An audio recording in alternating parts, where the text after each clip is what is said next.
I don't know what camera to look at. Well, folks, this is Steve Sampson with the square table discussion for primary election on the Clark County Family Court Judicial candidates.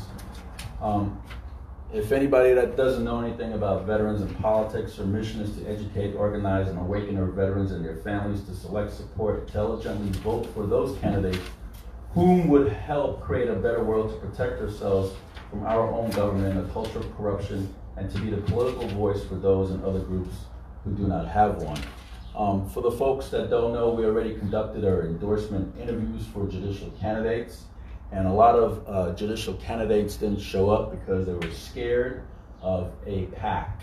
I know, it's very unfortunate that we have people that want to go on the bench and people that are on the bench already that is scared of threats made by a PAC.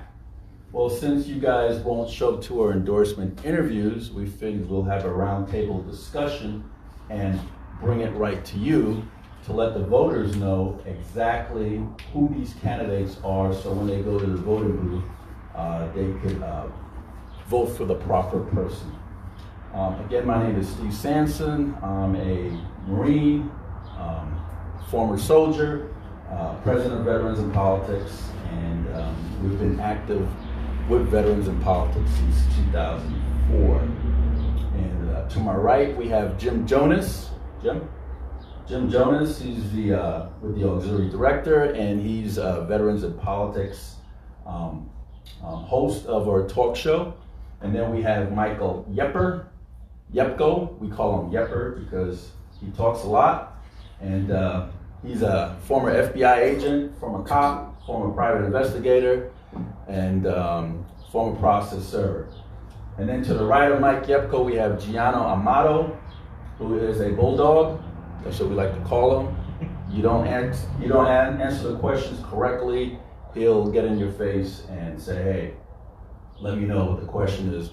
He's a litigant in family court. His favorite judge is Matthew Harder, and it was very disappointing that Matthew Harder did not draw an opponent. That's because a lot of the candidates out there are scared, and I don't know why.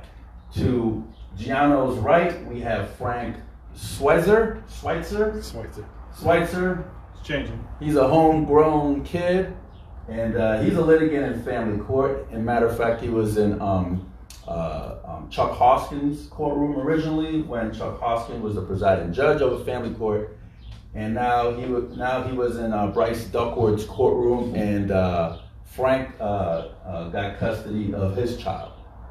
Had to go through a lot of red tape, but he did. To Frank's right, we have Steve Jonas. He's an IT rep, and he'll conduct surveillance on you. He's also an Air Force veteran, and you know the Air Force only take the smart people. At least that's what they tell me. To Steve Jonas's right, we have Wealthy Silva, and she made the news a bunch of times. Her favorite judge is Judge RENEE Hughes. Judge Hughes violated her constitutional right, conducted ex parte communication. Because of her case, Judge Hughes is facing judicial discipline by the commission, and then she appealed to the Supreme Court. And Supreme Court Justice, we're still waiting for your decision on the Judge Hughes case, by the way.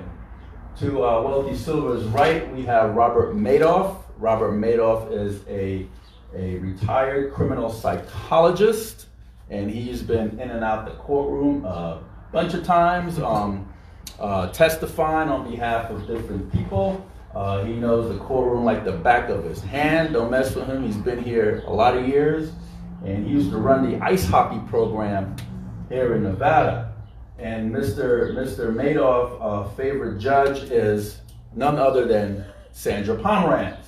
Absolutely. And apparently Sandra Pomerantz does have done some very unethical things in Mr. Madoff's case. And Mr. Madoff is one of the grandparents that was trying to get his grandchild. So now that you know the whole crew, we're going to one at a time go through each candidate in each race And we're just going to discuss them, talk about them, and if we didn't endorse them, we're just going to recommend, it's a recommendation, recommend who, if we would endorse anybody in that particular race, because we have to pick somebody. Somebody's going to be a judge. So we have to pick somebody. So that's the whole purpose of this, is to educate everybody out there and let them know who these candidates are. And by the time we're done, you should have a great understanding of who these candidates are. The first race we're going to go into is District Court Judge, Family Division, Department A. Department A has Gail Nathan. Gail Nathan used to be, I'm going to let Frank talk about each candidate, and then we're going to discuss each candidate. But since I'm the moderator, I'm just going to go through what I know. That way it can get me out the way. Gail Nathan used to be a district court judge in family division, and Gail Nathan got ousted off the bench. She made one comment to a couple of her constituents, and she said that she doesn't need the Veterans in Politics endorsement because she has the incumbency. She has the power of incumbency. That means she has the power because she's already on the bench. And as you can see, Gail Nathan never became a judge again. And now she is running to become a judge again. And in that race also we have William Voy. And William Voy is the current incumbent with the Family Court Division. We have been in his courtroom numerous times and never had a problem in his courtroom. He has allowed us to come in there. He handles the juvenile and delinquency court. And as far as what I can see, he's done a good job. But there is some rumors that he put Cheryl Ann Weingate, is that Weingate? Weingate, yeah. Weingate into the race. And as far as what I found out is that Cheryl Ann is his sister-in-law. Yes, folks, his sister-in-law. So, it was a good political move if I was Judge Voy to put my sister-in-law into the race to make sure nobody else jumps into the race. I guess that's a good political move, but is it a good ethical? Is it ethical? Is it ethical for him to do that? And since Department A is Frank Switzer, and Frank Switzer did his homework on those three candidates, Frank, you take it away. Thank you, Steve. So, as you said, Weingate just all of a sudden appeared in there. I couldn't find anything on her at all outside of the thing you mentioned being related to William Voy. But however, William, we've been in his courtroom multiple times. He seems pretty decent. And one of his main focuses is, as he stated, is we are not so much focused on the actual act that got these kids here to us, but the overall function and support system around them. I do like him, but my issue is, it is the act that got them there. It's what the kid did. Yes, the support system around him may have helped influence those acts and those things that you might do, but personal accountability, no matter how old you are, after 5, you know not to touch the stove. So it's the act that got you there. But he does seem to hold the kids accountable when we're in the courtroom, and he has never kicked us out at all. And then with Gail running against him, everything I've seen about her since 2011, she's had 103 challenges, mostly from the divorced fathers group, Fathers' Rights. And she stated that the Fathers' Rights divorce group organization is basically like a terrorist organization against women. So she's already against Fathers' Rights. She's already against the organization. She thinks that they're terrorists because they come for fathers' rights for their kids. And in 2012, could I just stop you right there, yeah, Frank? With that fathers' rights group, mm-hmm. that was a group that was run by Ernest. What's his name? Davis Howe. Yeah. Oh, by the way, Nakia Bonds have joined us, and Nakia Bonds is also a litigant in family court. And her favorite judge is Rena G. Hughes. And the G stands for God because she acts like she's God on the bench. I'm sorry, Frank, but Ernest the Cassell. Ernest de Cassell. Okay, now there was Ernest de Cassell used to run a father's rights group. Yeah. And they did an undercover investigation, and they found out that Ernest was teaching men how to claim false domestic violence against women.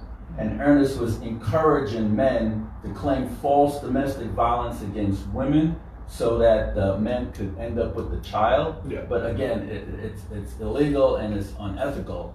But Gail Nathan exposed him, by the way. Yeah. She was one of the persons that helped expose him. She was going to use that. But I actually went to that group when my case first started, and they were of zero help to me at all.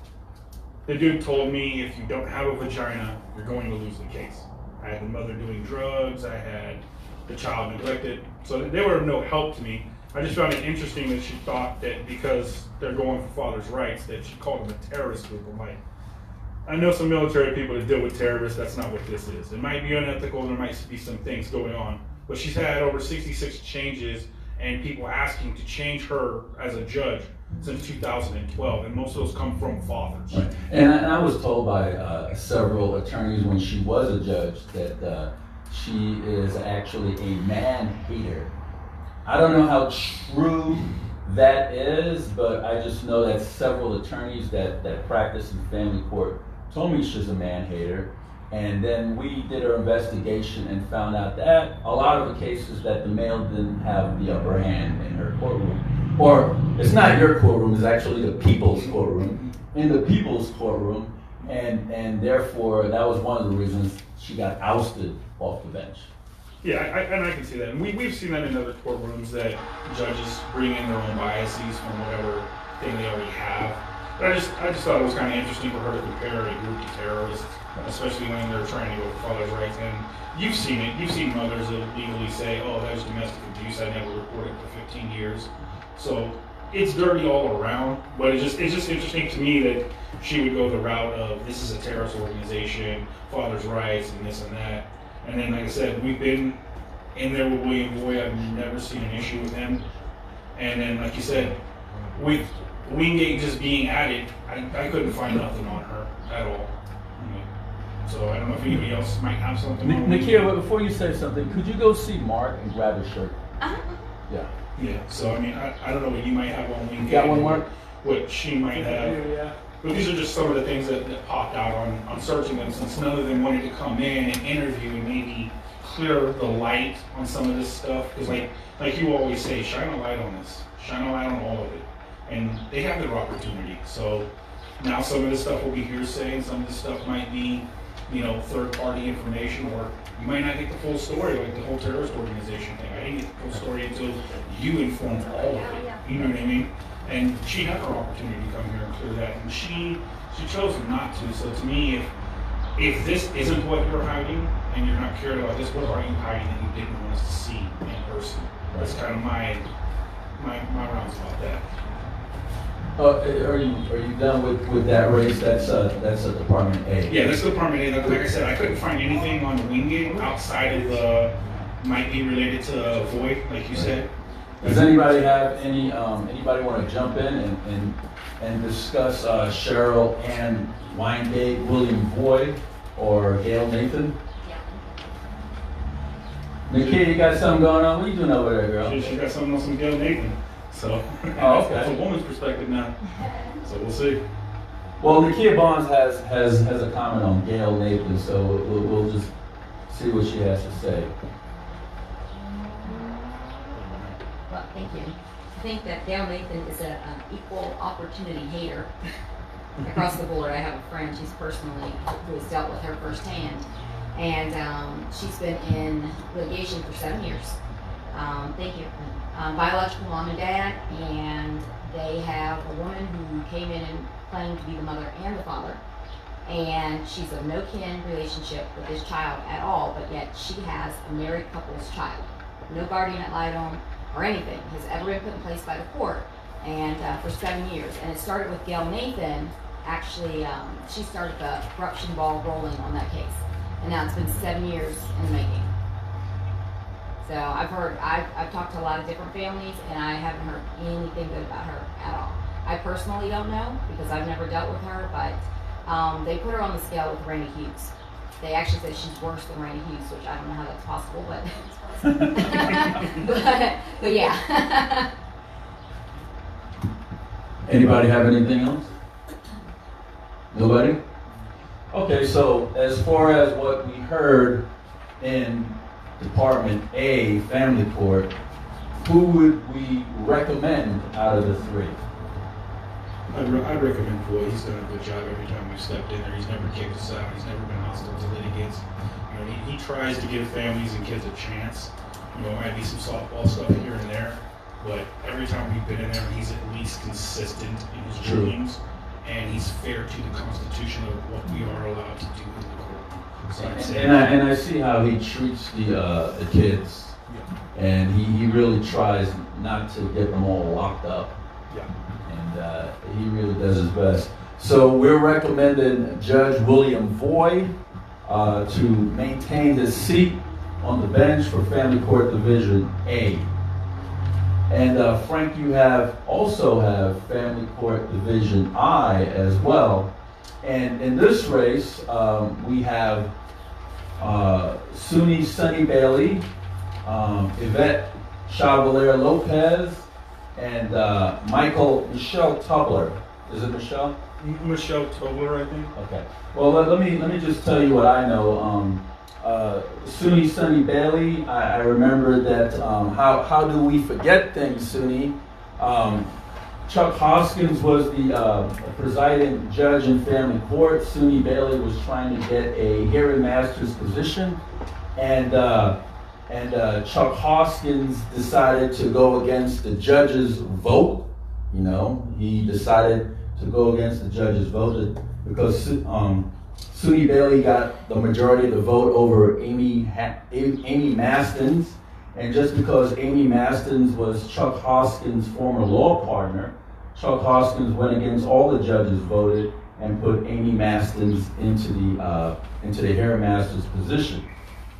Soon after, years later, Chuck Hoskins decided to reaffirm his mistake and make Sunny Bailey a hearing master. So now Sunny Bailey is a current hearing master in the juvenile court. Sunny Bailey is a very nice person. I like her, but she did not show up for our endorsement interviews. She was one of the folks that was scared, and I don't know anything about Michelle Tobler, but I do know about Yvette Chevalier Lopez. Yvette Lopez was a family court judge at one particular time, and she lost her seat, and now she's trying to come back again. But go ahead, Frank, since those three belong to you as well. Well, like you said, I couldn't find much on Michelle Tobler. She's a BYU graduate. She's not been in Vegas very long. Miss Lopez has been in Vegas a long time. And I can see why Sunny Bailey, or Sunny Bailey, as you like to call her, might be a little scared of showing up against PACS because one of her biggest campaign donors is a work labor union. And it's kind of weird she would have so much money coming in from them when she could never preside over a work union case if she was a family court judge. So it's a little interesting to me, and the person that she is backed by has a lot of cases in arbitration right now, and quite a few of them were to get minority janitorial services off the strip and to tell them that they needed to be union and have union training. Then when in arbitration doing these contract litigations that they would do, in arbitration they admitted that the union does not provide training for a janitorial service. So he had these companies join the union, pay their fees, pay their dues, then he ran them all out, and they were all minority unions. And he's been I guess you would say third party kind of told that he won't let certain people pay their union dues. And he told another person, you're too stupid to run as a union person. And he was talking to a Hispanic worker at the time. So that's where a lot of her money's coming from. And like I said, it's just weird to me that they would be backing a family court judge when, again, she would never preside over anything that they do. Because they're a work union, not So- family court. She's a sitting judge right now. I believe so. I believe Sunny is She's a hair master. she's a hearing master. She's a Is hearing she an master. attorney Yeah. too? Yeah, She's she's an an attorney, attorney. right? Yeah, all of them are. Right. But does So- does she have a practice? No, she's a hair master Yeah, she's a hair full-time Okay. in juvenile division of family. Yeah, it's all juvenile. So it's, Yeah. it, like I said, it's weird that that's campaign donations come that way from them. And how long has she been in that position? Hearing master. A few years. 3, 4? Yeah, about that. Yeah, 3 or 4 years. And you guys have you guys observed? Yeah. Or at all? We observe her as well. But we also endorse Yvette Chevalier Lopez in that race. Yeah, I believe Lopez got our endorsement, but yeah, we've been to Miss Bailey's court a few times. Okay. Well, okay. So let me explain why I'm asking these questions. Number one, like I don't want viewers or listeners or anybody at the table to think that like I'm overly biased one way or another. However, I typically, because it's what I do, and for work is business, and one of the things that like we have an issue with right now is family court and the corruption that's occurring in family court. And so the culture in family court needs to change. And the only way you change a culture is you have to unfreeze the current culture, build a new culture, and then refreeze the proper culture. So based on that, with her already being involved for that long, like I would just personally, even though I don't have any experience with her, I would just recommend not supporting her just for that base alone. Makes sense. Keep the toxic culture away from what it's already growing. Yeah. Yeah, but we wouldn't support her anyways because we endorse Yvette Chevalier in that race. Right, well, I'm kind of setting up for mine. Oh. Yes, I'm sorry. No, not yet. Oh. And plus, Why I don't you haven't- take a mic? And plus, Steve, I haven't talked in a while, and you know me, I get edgy. If I don't talk in like 10 minutes, something's wrong. Yeah. So like I said, I couldn't find anything on Tobler. Lopez was already endorsed, and that's all I could really find on Miss Bailey. Does anybody else have any questions or any input for Department I? And we're already endorsed in this race, and Yvette Chevalier Lopez is the only family court candidate, or judicial candidate we've endorsed.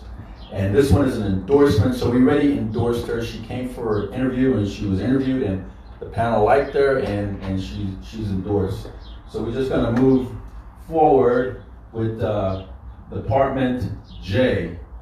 And in Department J, we have D. Butler, we have Rena G. Hughes, and we have Scott MacDonald. Now,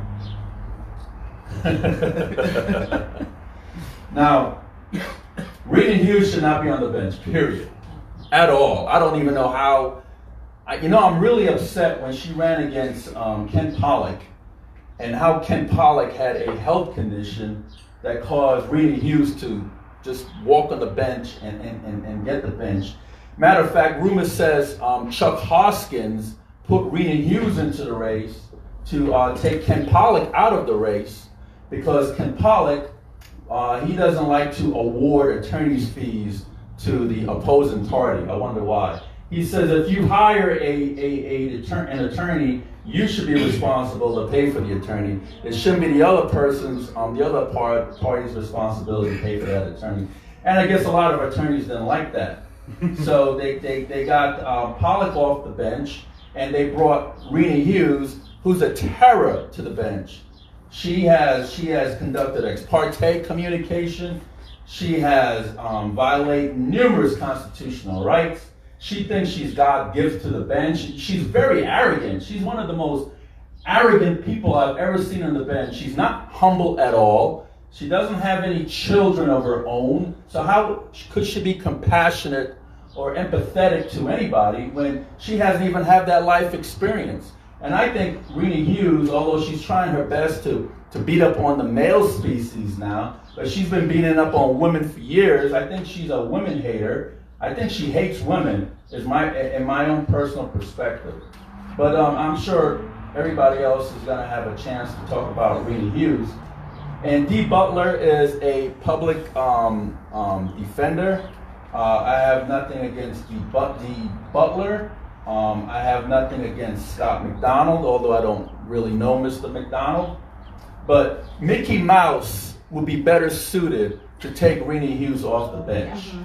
Anybody would be better suited. People, if you put RENEE Hughes back on the bench, I don't have a family court case, and I'm just going to say this: you get what you deserve. That's right. So, Michael Yepko, RENEE Hughes, Clark County District Court, Family Division, Department J, between Dee Butler, RENEE G. Hughes, and Scott MacDonald. That's yours. Okay, Steve, thanks. Jim, thanks for inviting me to be here, and it's nice to see some new faces as well as other people I'm somewhat familiar with. So hopefully our friendship and association will continue to grow, and somehow you guys will tolerate me. I'm probably the least qualified person to sit on this square table because I really have never met any of these individuals. But I will say that every single thing that I'm about to say is a matter of public record. It's stuff I either found in newspaper morgues, on the internet, you name it. So nothing I'm saying is not out there for the public to find. And as Tom Cruise said as Jack Reacher, all it takes is somebody willing to dig.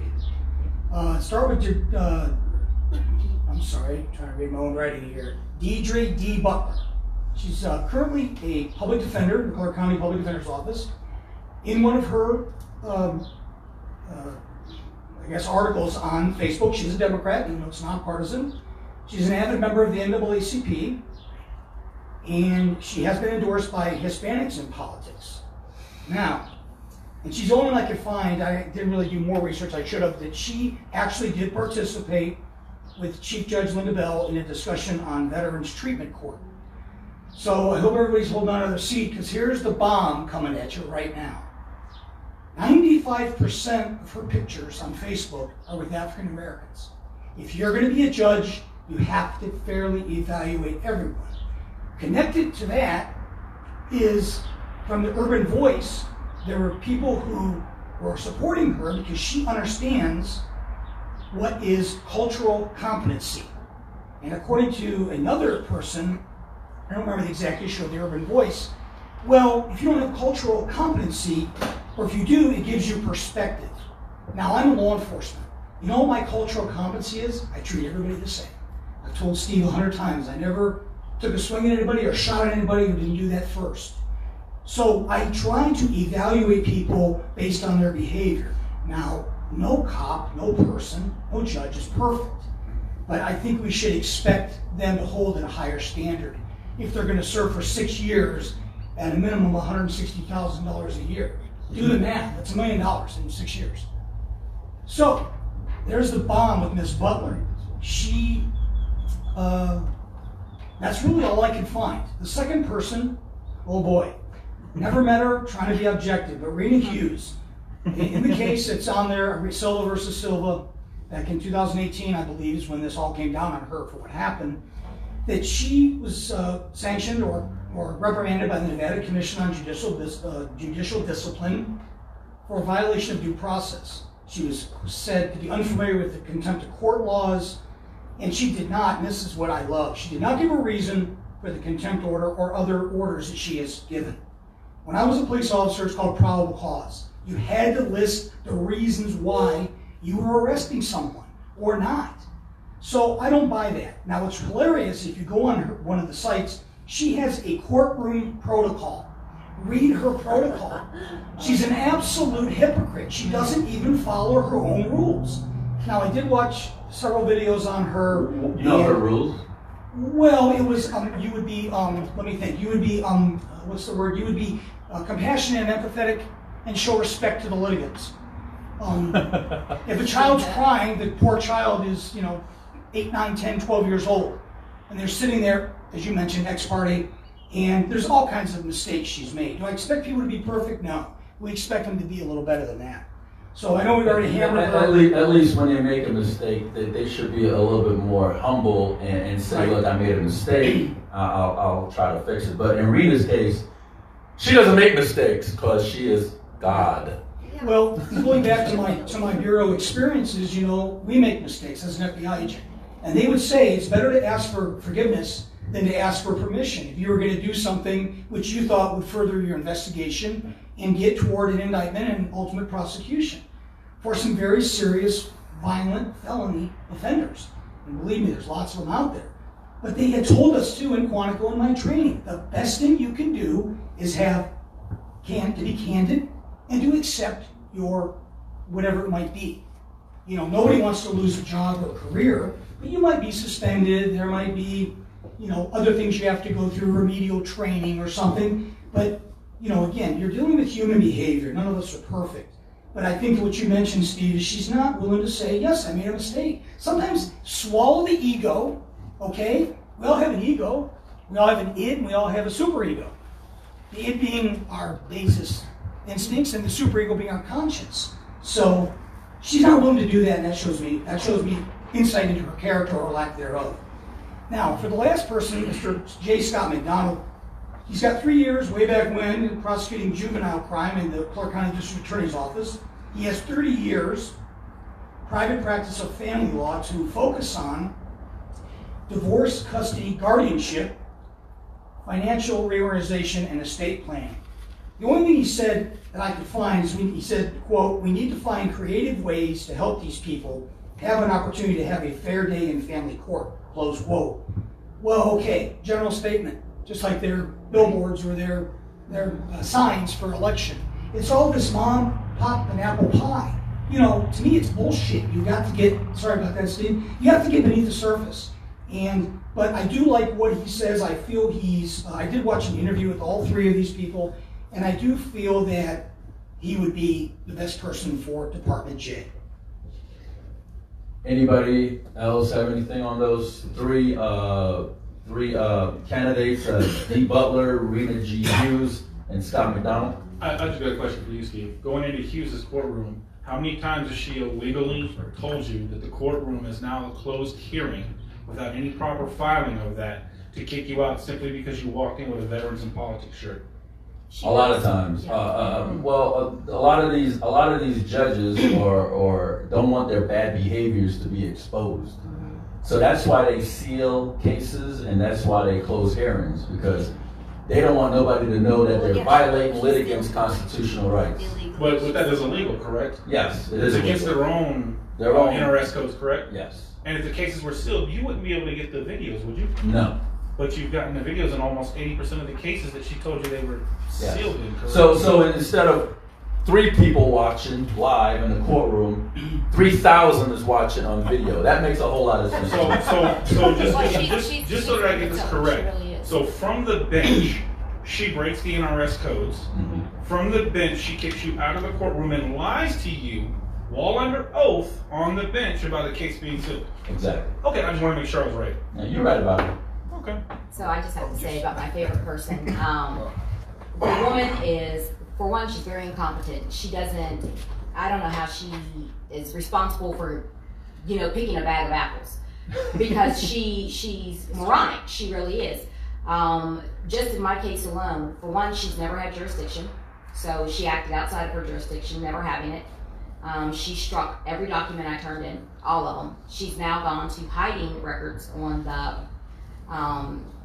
record. They're gone. She has them sealed. Now, there's no sealing orders. I was never there. She had ex parte communications with the other party. No facts or findings. She's a liar. Perjured herself time and time again on the bench. Intrinsic and extrinsic fraud in her. Well, let me stop you right there. Well, the Judicial Discipline Commission already deemed her to be somebody that's no knowledge of the law and somebody that's a liar. That's right. It says she's not trustworthy at all. So those are the people we're going to put on the bench. A liar and not trustworthy. Mm-hmm. But yeah, she's vile. She really is. I think that she's sadistic in a way with what she does with these families, and only when backed into a corner she'll pretend that she's trying to do better. But her being on the bench, they're just letting her be a better criminal. because she's getting better at hiding things. What she's done in my case, it's appalling. I've never seen anything like it. I mean, forged CPS records that are nowhere to be found. Just a lot of stuff that's should not be there, but it is, and that's what she's done. I really don't want to go into too much of it because I'm up at the Supreme Court right now, and I put some motions in on her, and they haven't kicked them down to the Court of Appeals. They kept it, so whatever she's done, it's really bad. I've exposed a lot of stuff, but a lot of constitutional right violations, a lot of due process violations, not fair at all, at all. Good. Yeah. First of all, I want to qualify something to the listeners and the people that will be watching this video later on. First of all, there's 9 of us here. Most of us have had interaction in family court. There was an article in the Las Vegas Review-Journal, November 19th, 2019, and I think the listeners and the people that view this video, these people that have been in front of Rena Hughes, Nakia, and Wealthy Silva, they're not angry at the decision. This is exactly what happened. There's no extreme bias, because in the article of the Review-Journal, and they did a qualification of the judges, Rena Hughes was the 3rd last judge. Her retention score was 42%. There was only 2 other family court judges that they wanted that had less of a retainer score, and her summary score was 3.2, which is extremely low. Here's the kicker: this survey was done by attorneys, her peer group. So if her peer group feels this way, how do you feel the litigants feel when their children are just collateral damage over the course of that trial? These are attorneys that gave her a low score, not the 9 of us here. She handed my son over to a complete stranger. He was never involved. And after 6 weeks of him being involved, and my son was 6 years old, the first time I went to court, now mind you, there had been several hearings before this, I had no idea. Because not only did she not, I received no documents from the court. And when I proved that I did not receive documents and that they were actually being sent to the wrong address on purpose, because in the other attorney's paperwork they had my proper address, she sent me a big folder for the very first time. I think it was in May, and not even in March, because my first hearing was in March, but in May, a bulk folder sent pre-sort, which is the slowest possible way that you can get mail, because it has to get so many pieces, and then it has to be pre-sorted, and then it sends out. That's the way she sent all of my things. And the reason why she did that was because she didn't want me to be able to appeal, because she takes advantage of pro se litigants. I remember the first time in court, I said, "Can I appeal this decision?" And she kind of smirked, and she said, "You can try." And I didn't get those documents months later. And then she tries to operate on minute orders as well. She doesn't like to sign or reduce or put anything in writing and file it to the record. She plays this game where she wants to operate minute orders. She's incompetent. There's a Well, I think she's incompetent on purpose. Yeah. Because she's a criminal. Because there's a difference between a mistake. Right. She's a complete criminal. It's just horrifying, the amount of children's lives that she's put in danger. That's what I see. That is the scariest thing. Right. The children that are in danger because of her That's incompetence. right. How do you let someone move Criminal and leave activity. state with no facts or findings, no conclusions of law, and not only that, with no job or even schooling? You just let somebody pick up and leave? And gave the order from the bench. Didn't even have it in writing, because she would literally take and wait 6 months before she would even put anything into an order. And it was just ridiculous. She vacated every one of my hearings, did away with all my evidence, and then lies. So then you're stuck. Right, and then lies in the record. My record on appeal is completely sealed at the district court. Now you can see it at the Supreme Court, so why is it sealed at the district court? I've been fighting with the clerks now for 4 or 5 days. Wealthy, you have anything? Well, Because I'd it say- was her okay, so, case that, yeah. that got her to be in front of Judicial Discipline Commission. Since my case went public, I would say at least 40, probably more than 40 at this point, other litigants that had RENEE Hughes came to me, through Facebook or some way they found me and said, oh my God, I have the same judge and here's what's going on with my case. And it was all the same. It was, the children were being put in the absolute worst possible scenario every time. And a lot of times you did see attorneys that were representing, one party, and you would see the connection with RENA and those attorneys. Yep. And I went to the FBI with a lot of this information. So I did too. They have a long list of these people. Yeah, she operates with these false TPOs too. She put this false TPO on me. Me and Dad didn't even have contact at all, so I don't know how he ended up with the TPO. But every time I was supposed to have a hearing for it, she would vacate it. And then she would say that it was talked about. No, it wasn't. It was never talked about, ever. But conveniently in her final order, that's nowhere to be found. Nowhere to be found. But it was, she made a huge deal about that. She's a criminal. She's a criminal. Woman needs to be in prison. So we established that no RENEE Hughes. No, absolutely not. Anybody else has anything about this particular race? Department J? But you know what? In my hearts and hearts, I don't believe, I believe RENEE Hughes is going to lose her seat. I hope she loses it in the primary to stop the bleeding very quickly. But since Veterans in Politics has been exposing RENEE Hughes for some time now, and we helped get her in front of Judicial Discipline Commission, huh, Wealthy? And now she's in front of the Supreme Court. And she's been exposed for the criminal that she is. If D. Butler and Scott MacDonald wins this, since we already did the opposition research, you're welcome. You could thank Veterans in Politics for making you a judge. You're welcome. And you campaign manager, it wasn't you, it was us. You're welcome too. Okay? So don't get it twisted. So who would we recommend between D. Butler and Scott MacDonald? Who would we recommend? Thanks, Jim.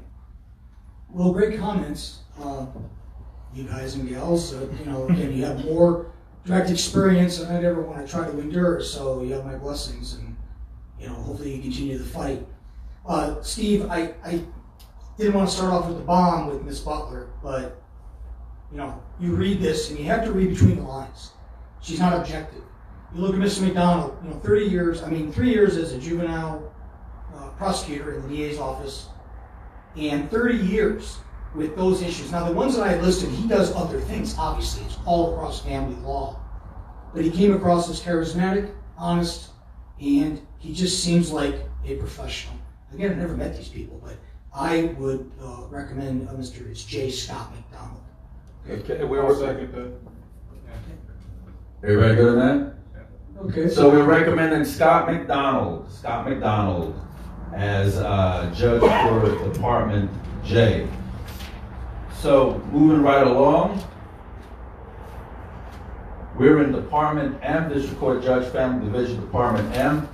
In Department M, we have Lynn Hughes, and Lynn is a guy, by the way, right? Right. We have Robert Kurth, Amy M. What's that? Mastins, and Mandy McKellar. Mandy McKellar. Now, here it is, folks. Here it is. I know some of the people. Lynn Hughes, he ran for District Court Judge some time ago. Robert Kurth is someone we probably call a perennial candidate. He has run many, many times. Robert is a good guy. I like him. But Robert is influenced by other attorneys and judges, so that makes Robert weak. So, and if he's weak as an attorney appearing in front of a judge, he's going to be either just as weak or weaker being a judge or being a doggone Titarian and just think that his shit don't stink. So, I don't know. I wouldn't go. Well, That's just my personal opinion, Robert. And Robert was a friend of mine, but I don't know what happened to him. He got weak. Amy Mastins, I have nothing really bad to say about her. All I know is that she was the one that Chuck Hoskins took over SUNY Bailey for the hearing master's position. And she used to be Chuck Hoskins' law partner. And I don't know about her being Chuck Hoskins' law partner, if that's either a good or a bad sign. Mindy McKellar is a child, and I'll tell you why. Because we were exposing the family court judge, and I really haven't talked to Mindy for anything because I really don't know her. But she flipped me off. She gave me the FU finger. So Mindy McKellar. Mandy McKellar, this is for you. This is what you gave me in the hallways of the family court, and I'm giving it right back to you for everybody to see. This is how you treated me. I don't know if that was your IQ or you're telling me I'm number one, but that was totally disrespectful, and you should not be a judge. Steve, she's on the court watcher, so that explains. That explains the type of quality she is. Right, exactly. And for the record, Hoskins and RENEE Hughes, they had business dealings together. Okay. That's public record. So Michael Yepko, you did Department M, and I don't want to steal your thunder, but I just want to bring it in for you. No. So you go ahead and you go through the candidates. You guys have more insight and experience than I do in this particular area. I'm going to segue into two ideas before I talk about Department M. And I'll be quick, I promise, Jim. None of these people, the 7 that I did, Department J and Department M, completed Ballotpedia, which is the candidate connection survey. Those questions are not softball questions. They are difficult.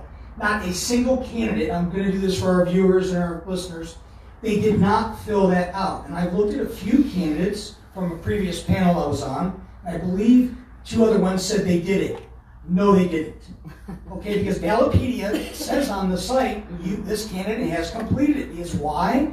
There are the 7 or 8 or 10 questions, and they answer them. Secondly, here's a question to ask viewers. Has any candidate, whether Department J, M, or A through Z, has any candidate successfully completed the National Judicial College prior to filing for this office? I mean, I read all these. I've been reading all day. I love to read, as I've said before. It's easy, so to speak, to go from a lawyer to a judge. It's hard to go from a judge back to practicing law. We're not talking about ego, we're talking about salary, I don't know what we're talking about, but it's hard to do that psychologically. So any candidate, and I wouldn't expect them to do it because it would be out of their own pocket. I never met a poor attorney in my life, unless they were a complete imbecile, which they're out there too. Mm-hmm. Well, getting to Department M, let's go, first of all, Steve, to Lynn Hughes, and it is a man. He has been practicing law for 23 years, family law, probate, and guardianship matters. He is an original member of the Las Vegas organization called the Permanent Guardianship Committee. He's a pro tem hearing master, and he is a part-time judge. He's endorsed by the Nevada Veterans Association, and I've done some research on guardianship, and it's just like receivers. They're absolutely... Oh, just a little side note for the Nevada Veterans Association. Sure. If you go to the Nevada Secretary of State, you would see the Nevada Veterans Association belongs to me, Jim, and Tom Bush. That organization was dissolved back in 2018 of December. And I waited till 2019, and nobody took it over. And then we took it over in 2020. And then a couple days later, they developed a Nevada Veterans Association PAC. Well, I got to tell you, Nevada Secretary of State corporation is over any PAC. So if anybody has the Nevada Veterans Association, get rid of it, because you didn't get it from us, and we own it. Okay, Steve, I didn't know that, Steve. I appreciate that. Let me move on quickly to Mr. Robert Kurth, and I have to disclaim, or I don't know what the word is, I have to tell you about my dealings with him. As a licensed process server for 15 years, Mr. Kurth was one of my clients. And I'll try to be fair here and try not to be upset, but I was a small business, okay? Every dollar counts. He may have been, or is, an excellent advocate and an attorney. He was a terrible businessman. I did everything I could not to shave his face and pull his teeth to get my measly $200 or $300. That's 2 zeros, not 3 or 4 zeros, Mr. Kurth. So, but he is a district court arbitrator. He's an alternate child support hearing master. He's been practicing law for 28 years. And his big statement was, we don't have enough Nevada programs for mental health assistance. And that's sad, because we know what big part mental health plays in a lot of these cases. Amy Maston, 6.5 years ago, Steve, as you mentioned, she was appointed to the hearing master through her connections. She apparently is in charge of the domestic violence court. I don't know how you're in charge of that making a difference, because domestic violence can be everything from homicide to arguing with someone. And listeners should know that if the Metro or North Las Vegas or any law enforcement agency, my understanding, if they show up at your house, okay, it's like the fox going when the chicken is wounded. The fox comes, chicken is crying for help, but the fox doesn't come to help. The police will arrest one or both parties. They're not there to help you. So, I don't know what you're doing, Amy, but good luck. She's been practicing law 23 years. Mandy McKellar struck me as a little arrogant twit, if I can use that word to be nice. You can use that word. She's been licensed since 2007 as an attorney, and in 2011 she established her own family law practice. She is a district attorney contractor for juvenile delinquency and mental health cases. She has some mediation experience, but watching her on YouTube, I was less than impressed. So I think you have a way to go, Mandy. And that's all I have, Steve. Anybody? Yeah, I just have something to add. Unless anybody else has anything to add, and please, if you do, please do. I concur with Steve on Robert Kurth. We've known Robert for a number of years. He is a perennial candidate. Pretty disappointed in him being influenced by a PAC. We've done a lot for Robert over the years. He's also been a pretty good friend of ours as well. So I agree with Steve on Steve's assessment of Robert Kurth. I don't think he has much of a chance in the race. Wish him luck, but I would not endorse Robert Kurth. Lynn Hughes, I wouldn't endorse Lynn Hughes either. Just for anybody who has he spoke very highly of Richard Carrion. I'm going to keep it clean. Steve knows what I think of Richard Carrion. Mandy, she is a child. To be perfectly honest with you, unless anybody else has anything, I wouldn't recommend any of them. Yeah, I wouldn't either. None of them. All bad. Oh, Right. Does anybody else have any addition to Department M, Family Court? Okay, I agree with that assessment, Jim. I don't know the details like you guys do or gals do, but I don't think any of them really stood out. I mean, again, I'll emphasize. Let me just stop you right Sure, there. right. And I have to say this, regardless, one of these four is gonna be a judge. One of them. True. So if all we know about them, who would we tell the voting public to vote for? Well, Steve, I got a question for you. I would go with Hughes. I would go with Lynn Hughes out of the four. If that's what you're going to vote with you, who's going to be the strongest on the bench and the least likely to be influenced by something or someone else who doesn't have the children or the family's best interests at heart? Okay, well, Robert Kurth is weak, so he's going to be easily influenced. Okay. Mandy, what? Keller. McKellar, she's an infant child, and she's part of this Nevada Court Watchers PAC. But you know sign language, right? So, and she knows sign language, and she should take Braille, by the way. And she's going to be influenced by them. And Amy Mastins is probably going to be influenced by Chuck Hoskins if he stays on the bench, and Hoskins doesn't have a preliminary. He's in the general with Tom Kurtz. So if I was going to recommend somebody, I would go with Lynn Hughes. Yeah, I think so And too. please don't mistake that for RENEE Hughes. Right, Right. yeah. Don't get that confused. No, I agree with that. I mean, that whole Nevada Veterans Association thing is kind of odd one way or the other. So, I mean, I've dealt with him twice, and I didn't have anything really bad to say. So by default, we're all saying. So who would we pick? Who would we recommend? Because we can't endorse that. The endorsements are done. But who would we recommend? Who would we tell people go vote for in this department? So basically, everybody at this table is saying the least likely to screw your life up or your court case up is going to be Lynn Hughes. Yep. Yes. Yeah. Yes. Yeah, I think he has enough experience as a family court practitioner, Steve, Jim, and the rest of us. I think that I just want to emphasize one thing. I remember a couple years ago the nightmare that I started to investigate on guardianship. And if you ever remember the story about April Parks, John Norham, Judge Hoskin, and others, there was no oversight, there was no review. It was the fox watching the hen house. And these morons, and by the way, April Parks and some other scumbags are in prison where they belong, they stole people blind. I think Hughes, of all of them, because he's on the guardianship committee and he's got the experience, he strikes me as pretty low-key. With the temperament is, I just feel he'll do the best job. All right, so we're going to recommend Lynn Hughes for Family Court Division Department. And Lynn, please stay away from that moron Richard Carrion. He serves no purpose. He's like crap on the ground and you accidentally just step on it and all you want to do is wipe it off as quickly as possible. And So- so remember, they got an opportunity to prove us wrong and be better judges than we thought they were too. Yeah, exactly. Do the right thing. So we're going to move along. We're going to go with District Court Judge, Family Division, Department P. And that was a very, who holds that seat right now? I think Sandra Pomerantz. Okay. So we have,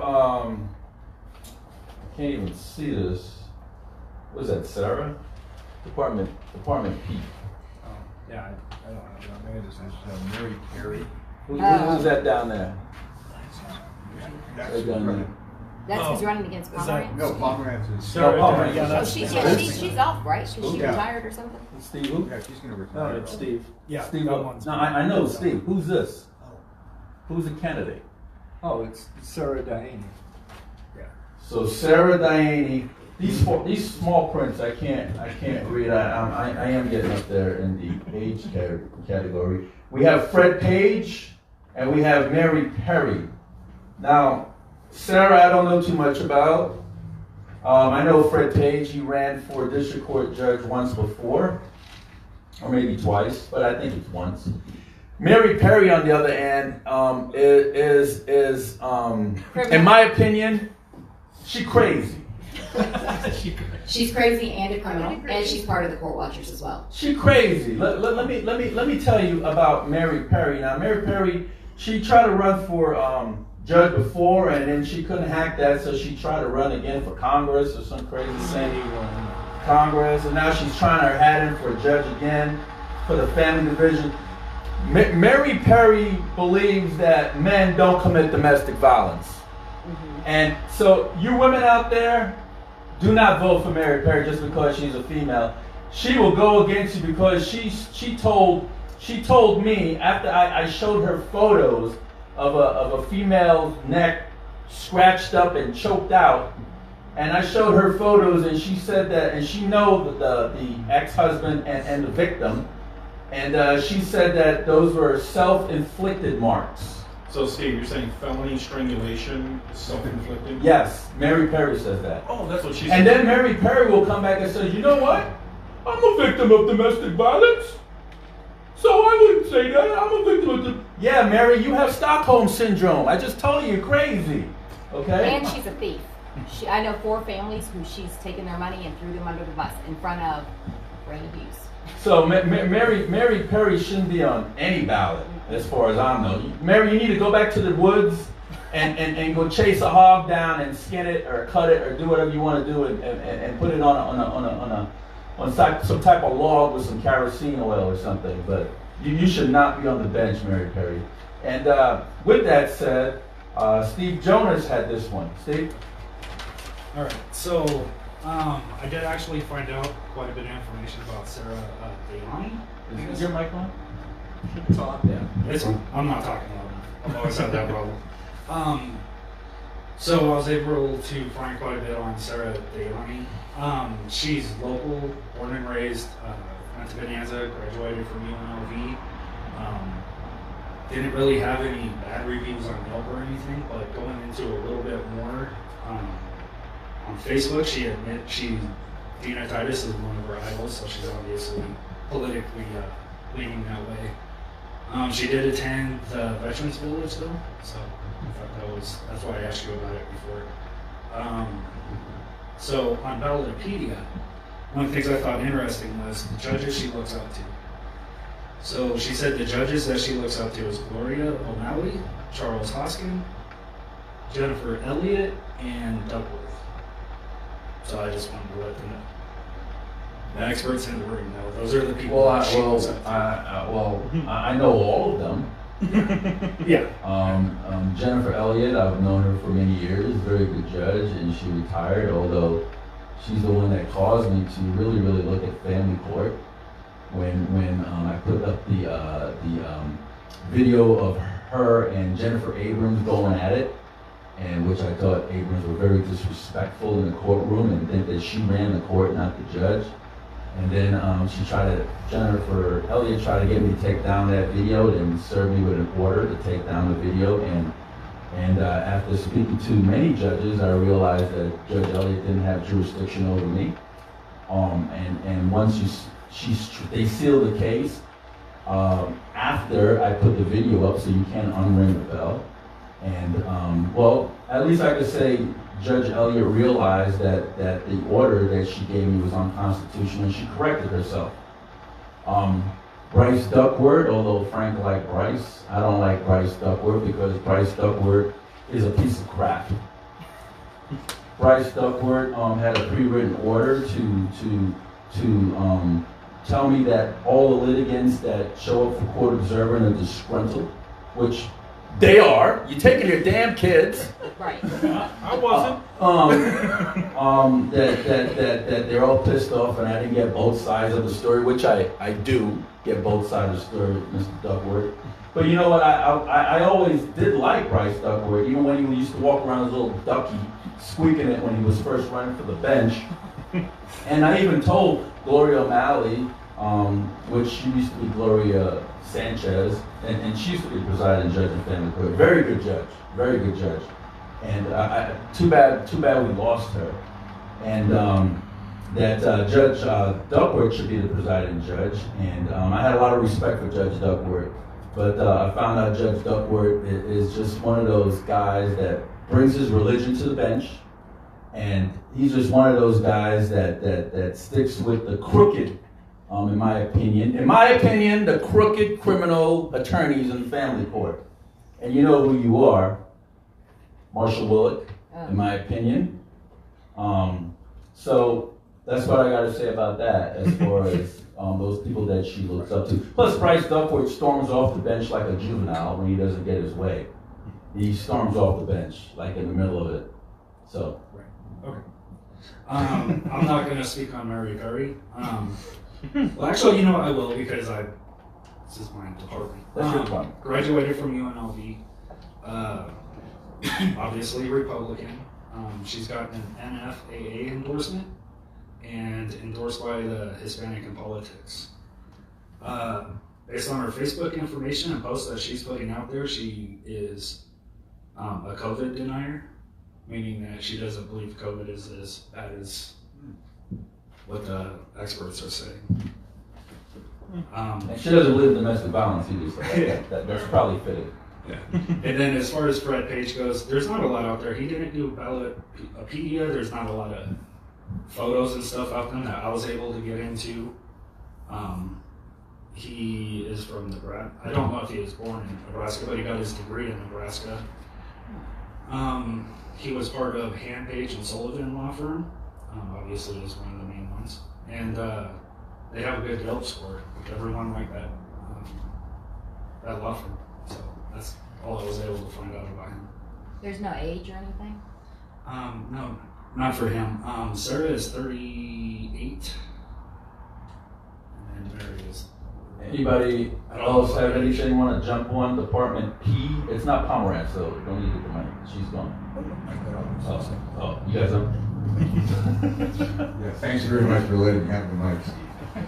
Yeah, first of all, for Department B, a manic P, as in Peter. Peter. The thing is that with anybody replacing Pomerantz would be an improvement.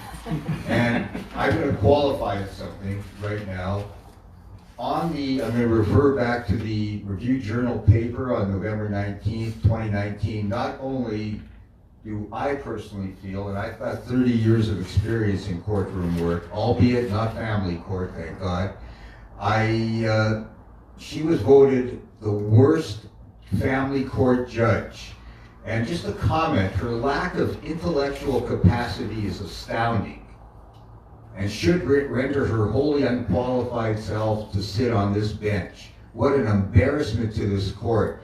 I'm not going to go into detail regarding our specific case, but basically 6 months before my wife and myself.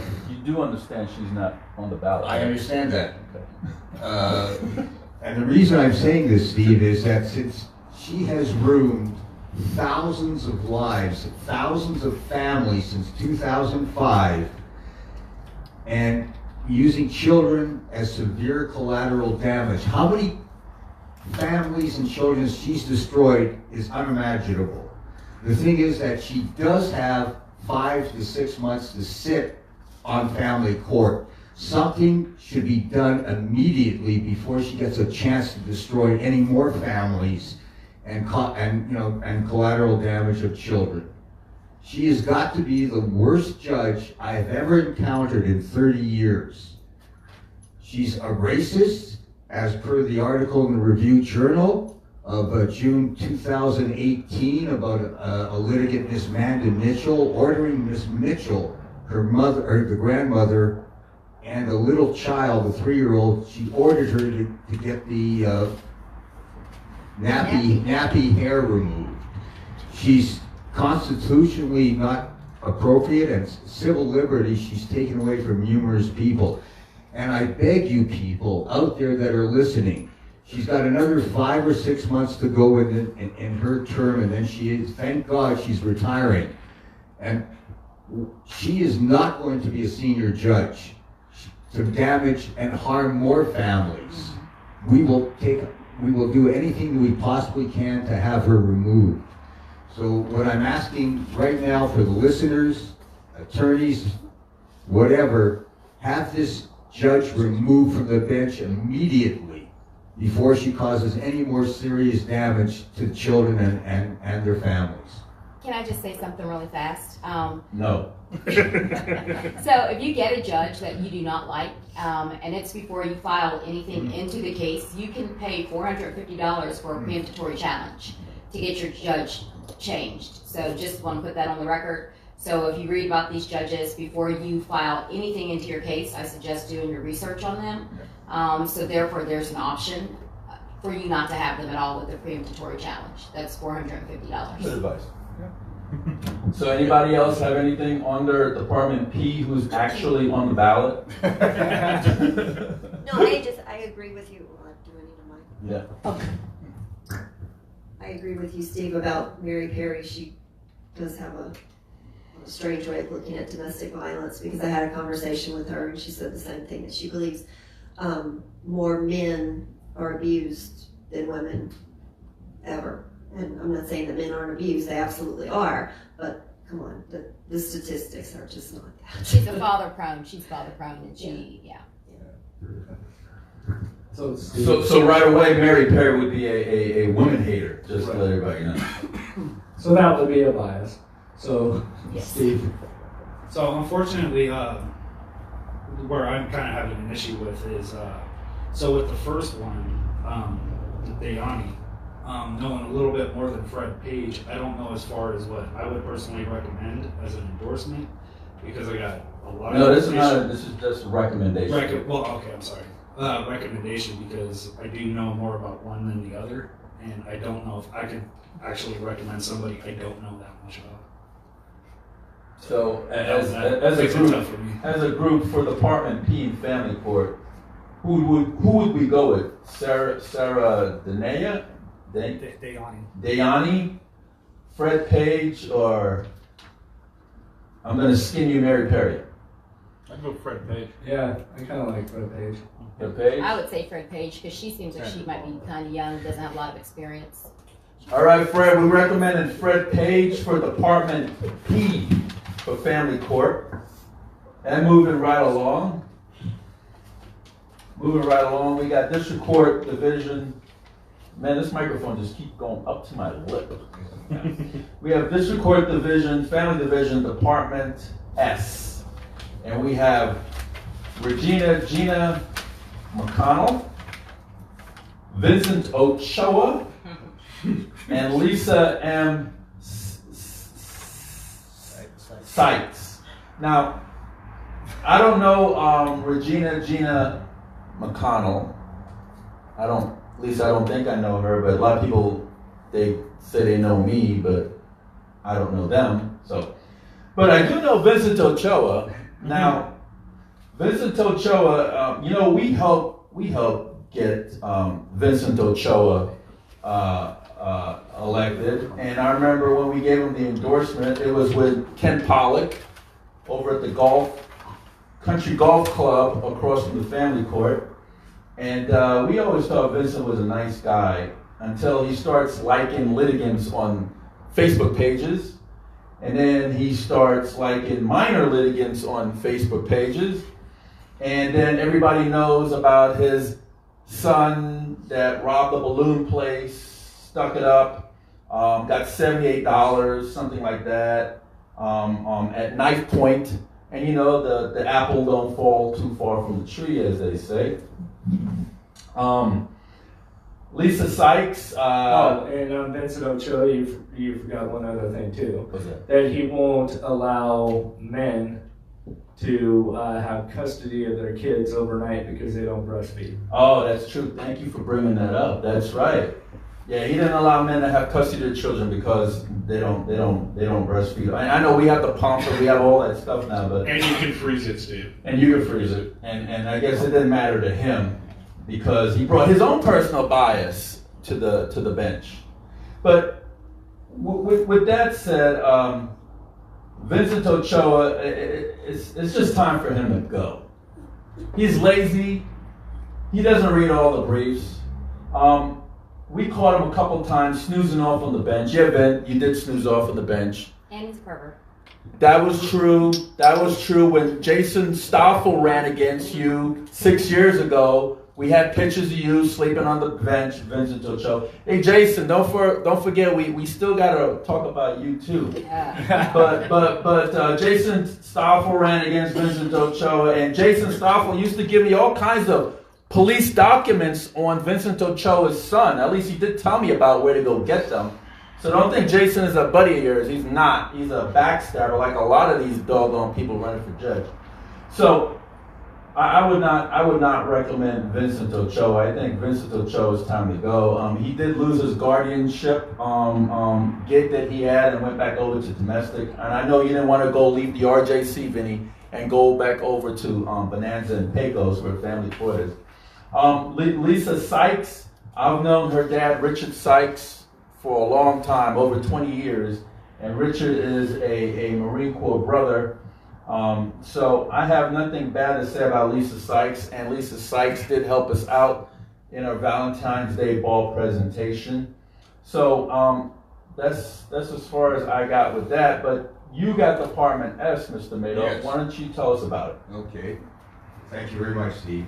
First of all, the three judges that are running, Lisa SZYC, Vincent Ochoa, and Regina Michelle McConnell, or Michelle Regina McConnell. It's a two-person race between Vincent Ochoa and Lisa SZYC. Ms. McConnell has numerous complaints against her for taking money and not doing any work. In a number of cases, she has responded to the litigants that have requested the money back, in all fairness. But there's been a number of complaints against her by litigants that they paid her X number of dollars, and then she said she wanted more, etc., etc. So that says it all right there. As far as Vincent Ochoa is, and I have personal experience with Vincent Ochoa, I appeared before him once, and he said, "What the hell's going on in your case? Why aren't you having the children?" And the next time we were supposed to appear before him, he never. I had a senior judge there. As far as personal life, I'm not that familiar with it. And with Lisa SZYC, as Steve said, she helped us out quite a bit. She's an excellent attorney. She has great family values, and like Steve said, I met her father, a hell of a nice guy, at the gala ball that we had in February, and she actually came to our rescue in terms of a speaker when we've had a number of prominent people back down because of pressures of veterans in politics. I was reaching for speaker. The ball was Saturday night. We originally had, I forgot the sheriff's name, Steve. Bill Young. We had Sheriff Bill Young committed.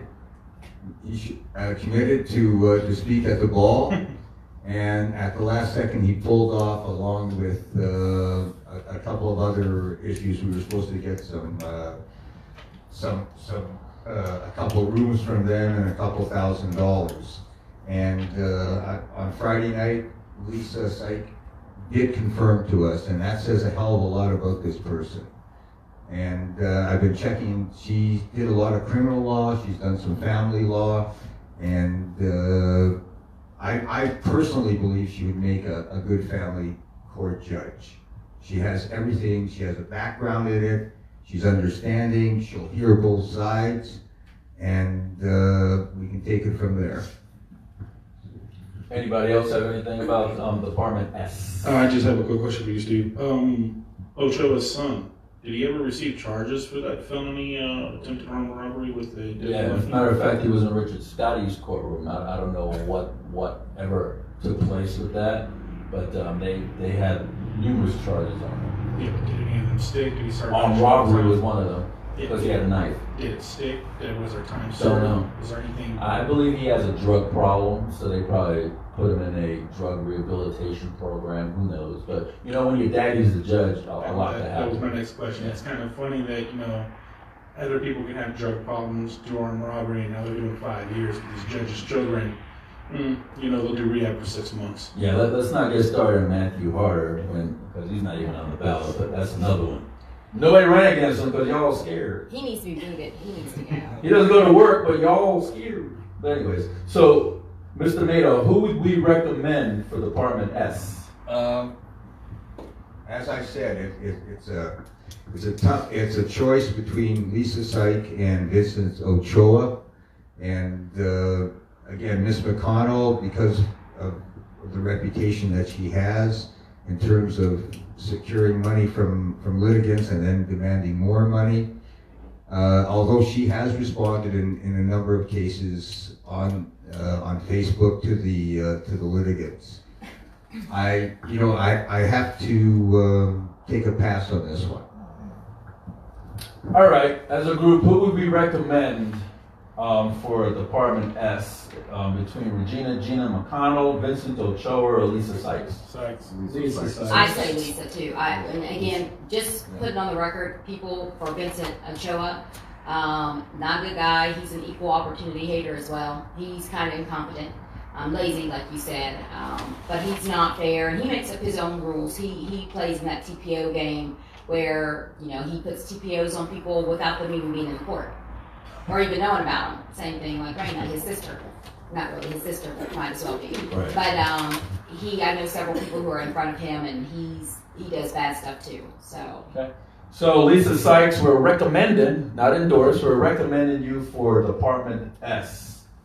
So moving along, District Court Judge, Family Division, Department T, we have Nadine Cutler, and we have Jason Stoffel, and Gemma, Gary, oh my God, help me with that.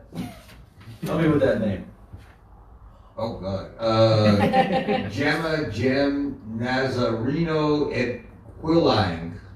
Quillang? Okay, that long name I know nothing personal about, but I could talk about Nadine Cutler. Nadine Cutler, she helped me out one time on, I used to have another show on KLAV, on AM, FM station, called Iowa Nevada Politics, and Nadine Cutler used to be my guest co-host on that, and I appreciate her coming out and doing that. I believe her husband is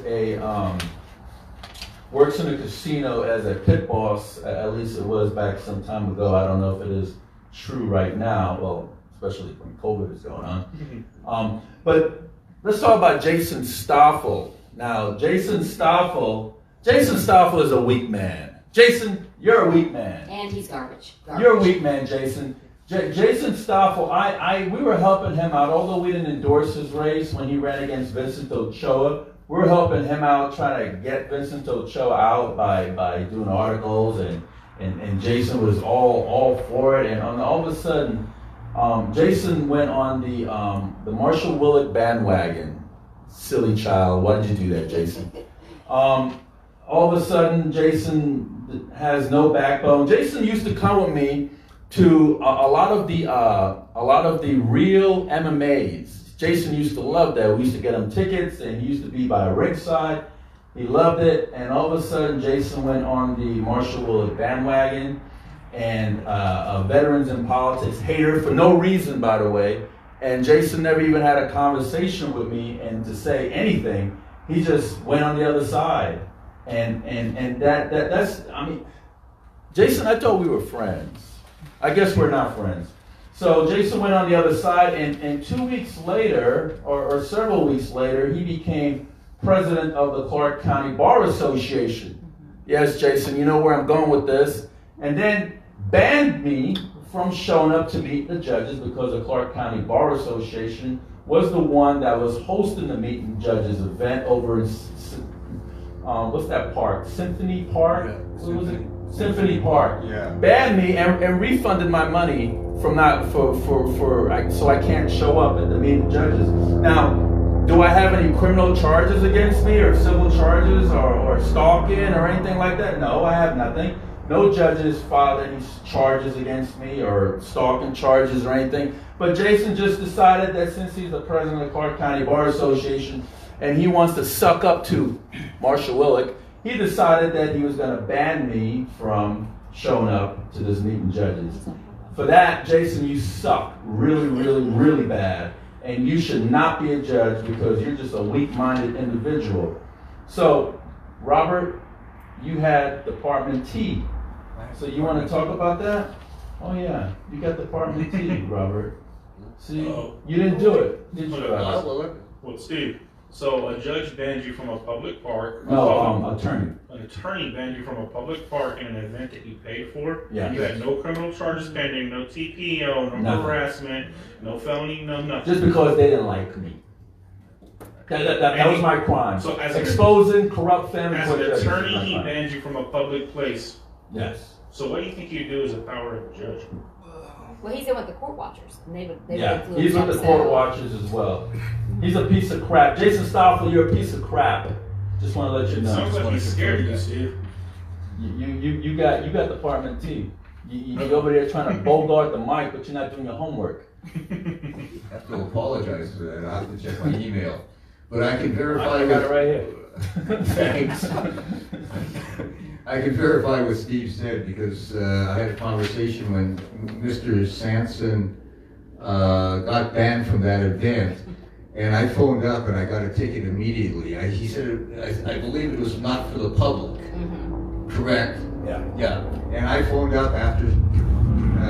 It's not for the public, but yet they were soliciting the public to buy tickets. That's right, I recall that. Makes sense to me. But I was easily possibly getting a ticket for that after Steve and I spoke, and I said, you can't be denied entrance from a public event, especially Steve had already paid for the ticket and was accepted, and then he got an email stating that he was not welcome there. So I wanted to see if they were just prejudicing Steve on that, so I phoned up that afternoon and I got a ticket. So They sent you a ticket. they said that I can have a ticket, but not Steve. That's absolute bullshit as far as I'm concerned. You're a different kind of public, I guess. Yeah, that's right. I'm a different kind of So you're public. saying that you went to the public event. I didn't even bother going. You got the ticket for the public event, but Steve couldn't go to the public event, even though he had no prior terroristic threats or TPOs against him. Absolutely, that's exactly what happened. That sounds like an abuse of power to me. Yeah. What do you want to do, T? Just make a quick comment before we go on to the next one. The one with Gemma Equilin and the other two candidates, the Las Vegas Review-Journal does that judicial debates, and of course it's on YouTube or whatever channel. She did not show up. Gemma Equilin, the other two candidates did, and I believe the next race, T, it's the same thing. I think 2 of the 3 showed up. Again, you can't handle the questions, you can't take the heat, get out of the kitchen. Right, so by default. So who would we recommend for Department T? Go with the long name that you can't pronounce. But no, they didn't show up. Equilin didn't show up. No, she didn't show up. Wow. Well, for the Review-Journal debate, she didn't show up. Yeah. Although I did see Nadine Cutler's name on the NCW as well. I don't know if I don't think she's there to participate. I think that she's just there to observe. Which, by the way, NCW, the reason why your numbers are so high, that's because there's a lot of Veterans in Politics members on the NCW. Just figure out who they are and come back and check with me. But anyways, so who would we recommend for Department T? Since Robert didn't do his I have to apologize. Cutler. I would say Cutler too, because if someone can't show up and speak to the public about what they're going to be doing, just like the Ballotpedia, that's absurd. You want people to vote for you, but they don't know anything about you. So just based off of that, you can't go. I don't know a ton. I don't know a ton about Cutler, but I have the name. I do know the name. Well, why don't we do a little research on Department T? We can come back. Come back to Department T. Yeah. Okay, sounds good. All right, so what's next? All right, so we're gonna come back to T. So let's go with District Court Judge, Family Division, Department U. And folks, do understand that the legislators had 6 more additional seats for family court, and that's going to be added in next year in 2021. So a lot of these other departments are brand new. These are going to be the first time anybody sits in them. And I don't know why we needed 6 more family court seats. All we needed is people to show up to work, like Matthew Harder and Stephanie Miley, some of those judges to show up to work, and maybe we could reduce. Not be in someone else's courtroom. Yeah, and maybe not drag cases out for years and years and years. Maybe when the child is 6 months old, all of a sudden the child is turning 17, and the case is still in family court because nobody knows how to make a decision nowadays. But anyways, Department U is a brand new seat.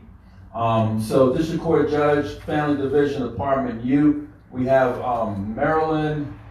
What's that, Caston? Yeah, Caston. I should have brought my reading glasses with me.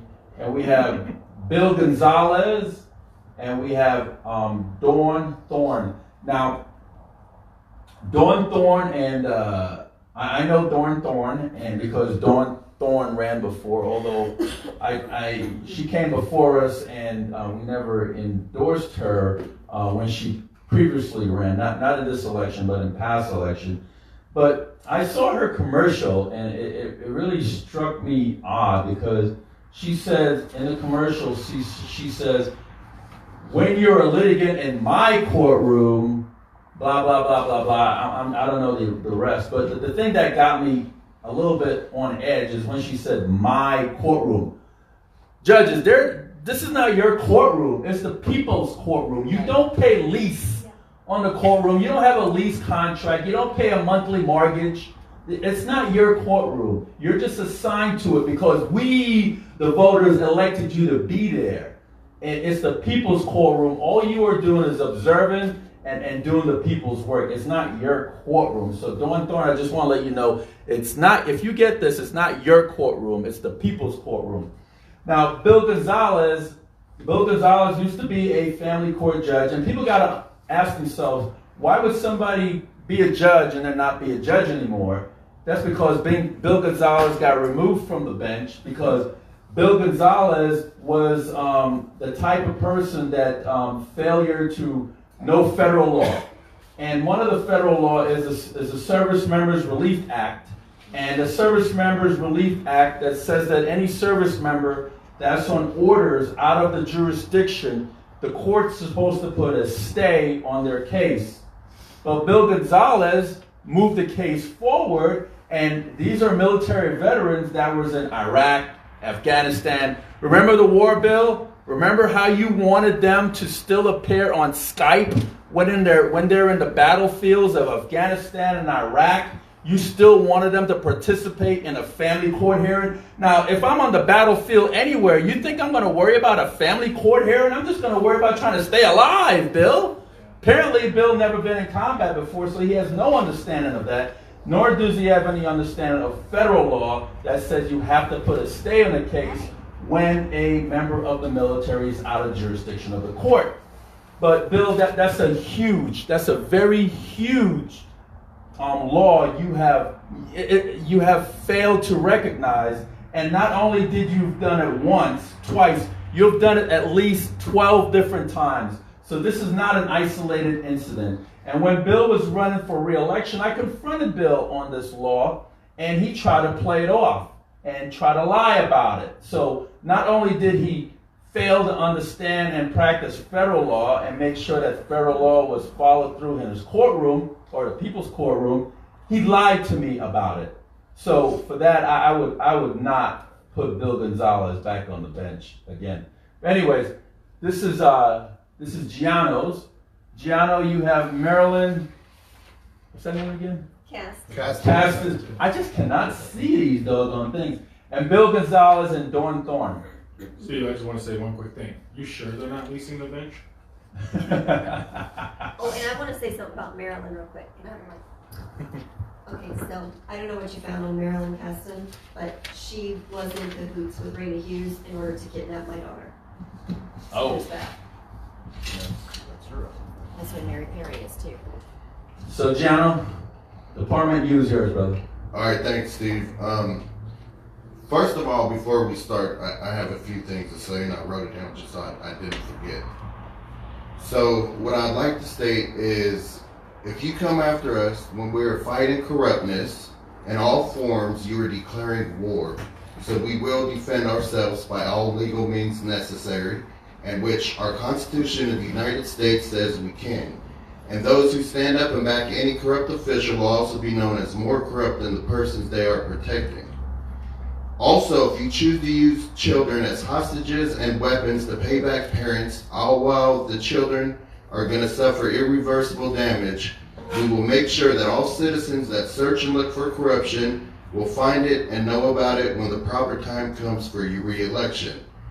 I am personally making sure that every person that is involved in corruptness and tries to blackmail, scare, lies, uses children as weapons, are playing out, don't know what the hell you are doing, like Judge Matthew Harder in Department N, who should not even be allowed within 5 miles of any family court in any state, and who should never even be allowed to tell people what to do with their animals, let alone their children. We will make sure to put you all out there front and center. All judges that might be exposed can thank that piece of shit, biased, corrupt Judge Matthew Harder for our future site/application that is being created that will show all corrupt officials and also all trustworthy officials to all humankind which wants to find the truth at a few clicks of a button when your elections come up. If you want to be elected, do your job, and do not, I repeat, do not use that bench as a sword and act like we're in North Korea. If you do, you will only create more fuel for the fire, which has now turned into a blaze that cannot and will never be turned out. We will also never use our site as a blackmail site, and all accusations must have proof before a post or video is uploaded. We will show all corrupt tactics used by corrupt officials to our communities so they will never be taken advantage of or trampled on like they have been for years. Thanks. So anyways, let's start. The first race was Department V, right? No, Department U. Department U. Okay. So first of all, we have Marilyn Caston. Some of the positive things that I found is she donates a lot of time to the legal aid of Southern Nevada. She was recognized for the last 3 years as a leading pro bono attorney, winning the 2017 Lewis Weiner Award. Seems very dedicated to helping out our community, and she's lived here for the last 29 years. She talks about families getting a fair shake, which I'm all for. And then she also talks about even, if the families are not able to pay for an attorney, they'll still get a fair shake. A lot of people say, that she's very charismatic.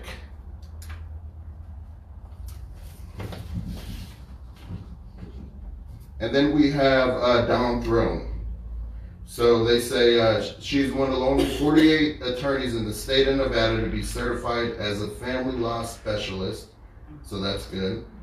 She seems very dedicated to helping out our community. One of the negatives, and I don't know if it is a negative or not, but she's a former prosecutor. So not sure if this is a good fit switching over to a family court judge dealing with children, but I believe she's also a family court attorney. But I personally just hope she doesn't try to lock everybody up for contempt of court being a former prosecutor now and turn a civil family court into a criminal court, which you're not even allowed a public defender even if you cannot afford an attorney to defend yourself. Yeah, no, exactly. And my problem with a former prosecutor is, what are they going to do? I just think that I can see her siding with one side or the other. And I don't think that would be a good fit. I would think that she would be more objective, being a former prosecutor, being able to see both sides. I mean, She would follow the laws. Yeah, that's what I would think, because their standard would be different. Like Southern Nevada Legal Aid, Marshall Willis directly tied into that directly, and pretty much runs that. So anybody tied into that with him. Well, I don't know. Just real quick, I don't know if it applies to family court, but I know in a lot of the interviews that I've conducted over the years for judicial candidates, one of the questions that I always bring up is if they're a prosecutor or a defense attorney. And I always ask the prosecuting attorney, well, my perception would be that you'd be stricter, and you'd be more, you wouldn't be as understanding or as lenient. And actually, one of several of the prosecuting attorneys that responded to that actually said, so this might still go to bias though, Gianno, is that they said, well, that's not necessarily always the case, because as a prosecutor, lots of times you're tougher on the prosecution because you know truly what their job is in order to prove their case. That's what I would think. So maybe that still is bias, but sometimes you got to be kind of careful on being too hard on prosecutors on that one. That's just my 2 cents, though. No, definitely, I understand. I guess I just think, if you were a prosecutor, how do you switch over from prosecuting the person, to defending them? Yeah. You know what I mean? It's like you're playing both sides. That's the way I look at it. Okay. So, I mean, but then again, a lot of attorneys, you know, are former prosecutors, you know, so. Okay. Now, let me see what else I have on her. A lot of voters believe that Throne is the strongest candidate and Gonzalez failed as a family court judge. They also stated that Marilyn Caston, was that her name? Mm-hmm. Yeah. Will give her a run for her money. So, now we have Bill Gonzalez, okay? Now the positives that I have with Bill Gonzalez. He used to be a voluntary judge for local high school mock programs. And, you know, anybody that'll volunteer their time when they're not getting paid, I have a lot of respect for. He's assisted with pro bono work for years in Las Vegas. He's participated as a Hold on. Like us. We're volunteering our time. We're not getting No, paid. exactly. Yeah. Well, that's why I respect it so much. Participated as a panel member on the legal aid of Southern Nevada. So I guess, you know, that's still volunteering, because I'm sure they didn't pay him. And then, Well, seems pro like, bono attorneys do get paid. They just get paid a lesser rate at the legal aid. yeah, no, definitely. But I guess it says participated as a panel member, so, I mean, I guess that's different. Seems like he does community service free of charge and really tries to help out the community. Seems like he would be the type of judge that we need in family court. So for me, I would recommend Gonzalez in this race. Does anybody have anything to say? Anybody have anything else on that? I have a couple things. I go with, yeah, go ahead. So first of all, with legal aid, I have known so many people that have tried to get pro bono attorneys through legal aid, and all of them qualified, but they never got the attorney. None of them. And I myself tried to get an attorney through that 3 times. And every time I actually qualified all the check, right?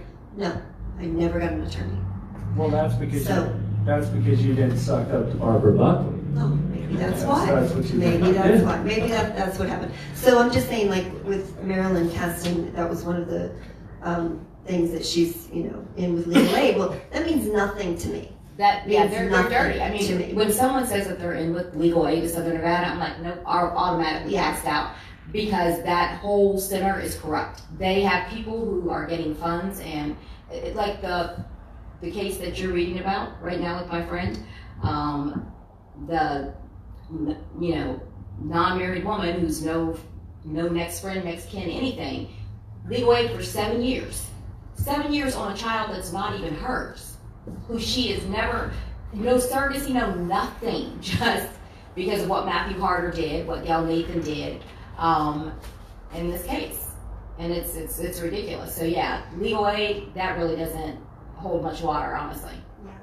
I mean, talking to families, because when I was at Donna's house, another joke, but talking to a lot of families and a lot of people reaching out to me because of my pages and stuff, you hear a lot of bad things. So just want to put that on the record. All right, so as a group, who would we recommend? Marilyn Caston, Bill Gonzalez, or Dawn Thorne for Department U Family Division? I'm going to say Dawn Thorne. I think Dawn's Go Dawn Thorne. I have reservations of. All right, let me go across the room. Robert Madoff, which one? I'm going to abstain, but if it was forced on me, I would Dawn Thorne. I would like to know if. It's a yes or no. Walter Silva, which one? What were you going to say? I'm used to this. Yeah, he's used to abuse. Right. We all are. I shouldn't say that. Actually, does Dawn Thorne have any extended family background, family work? You know what? I didn't see that. Yeah, because you know what? I strongly feel, this is probably why Steve would let me talk, I strongly feel that family court should be a supportive court and not a punitive court. Mhm. Because families are in crisis, are in conflict all the time. Well, and you know I would agree, because family court is not criminal court, judges. It's not criminal court. You're not there to air out your criminal stuff. You're there to find out if you're going to be able to get your child a visitation or what have you. Well, maybe I misunderstood. John, didn't you say that it said he was a family law specialist though? It said that she was a family law specialist. Yeah, it did. One of the only Thorn ones. is. So one of the only Yeah, ones in Las exactly. Vegas that can actually do it, even though all of them do it, even though they don't have the certification for it. Okay, so we're going around this way. Well, Roti, who would you pick? Dawn. Steve? Don. Yeah. Skip you. So that was gonna be my second. Would have been Thorn. My first was Gonzalez. Thorne, because Gonzalez used to associate or did with Bobby G, who's one of the biggest corrupt constables and never got caught. So Gonzalez, no way. Even bigger than Earl Mitchell? You mean Earl the Pearl? All right, you know, But not as stupid as Bonaventura, yes. yeah, I know you're the president, but the moderator still like is in my head. Who? Thorn. Thorn. All right, so we're gonna recommend Thorn. Giano. Thorn. Thank you. So Thorn, we're recommending you for Department U. So moving right along, and then we're gonna come back to Robert Madoff. Moving right along to District Court Judge, Family Division, Department V, we have Craig G. Brook, Jack Fleeman, is it Fleeman? It's Jack Wesley Fleeman, Craig G. Bork, and Margaret Pickard. And Margaret, hold on, let me get to that page. And Margaret Pickard. Now here's the thing. Craig Bork and Jack Fleeman, those names don't ring a bell to me. But Margaret Pickard name rings a bell. And Margaret Pickard, she is a hearing master in family court right now. Her husband is Keith Pickard, who is the state senator. And I remember going to Margaret Pickard's Judicial Selection Committee hearing when she was trying to get appointed to one of the district court judges' position in family court, and they had to take a recess. The reason why they took a recess is because for the information that I found out, Margaret Pickard is under investigation for some type of she's a partner in some type of porn. That's right. Porn film industry. Porn revenge film. Porn revenge film. So you guys need to know. You guys, I don't even understand why Margaret Pickard is still a hearing master, because of that investigation going on. But with that, Giano, Department V is yours. So let's hear what you got to say. All right, thanks, Steve. So, Department V, Margaret Pickard, the site that she was involved with and which she owned a part of, I believe, was called Truth.com or Cheetahville.com. This is the truth. Yeah. Folks, we can't make this up. So basically what I had, kind of a lot of the same things that you're saying. She owned a porn site to blackmail people and receive a fee to delete negative info. She's still working. Another thing is, she was awarded the Peacemaker of the Year in 2011 by the Mediators of Southern Nevada. I don't know how the hell that happened. But who was she calling out with the porn? If she's calling out the bad people in porn, I can see where she's coming from. No, definitely. But the only problem being is if you're blackmailing somebody. Exactly. With Cheetahville.com, I want to say anybody was able to get on there. You know, if your boyfriend or your girlfriend cheated, you're able to get on there and post negative things about them. Right. And then they have to get on there. They have to pay basically to have it removed. Yeah. So yeah, that's kind of dirtbaggy, but people did a dirtbaggy thing. But Too wrong. Two Well, wrongs yeah, don't but make how it do right. you know? Dirtbaggy. I like that. Two wrongs don't make it right. Yeah, that's true. But I mean, what if somebody was heartbroken, you know, and they were just making up things? Then what? You Yeah, know, so that's I mean, true. it's still blackmail is blackmail. I mean, I think I'm like, it's not All kids right, that she's it's only in Las Vegas. What else you got, She'd Jim? probably fit right in with the rest of them, though. Right. So we got Chris Burke. I wasn't able to find a lot about him. I seen he's helped over. He said he's helped over 1,000 litigants in family courts. I wonder how he's helped them. Yeah. So And you found nothing on him. 1,000 litigants, that's Right. a lot. Yeah, I know. Somebody's got to at least put some negative stuff or some positive Or- stuff. Yeah, maybe I wasn't looking in the right spot. But I guess, I heard somebody say that they looked up on Yelp, and I never looked on Yelp. But they said he received his bachelor in criminal justice in 1999. So I guess he's been practicing for about 20 years.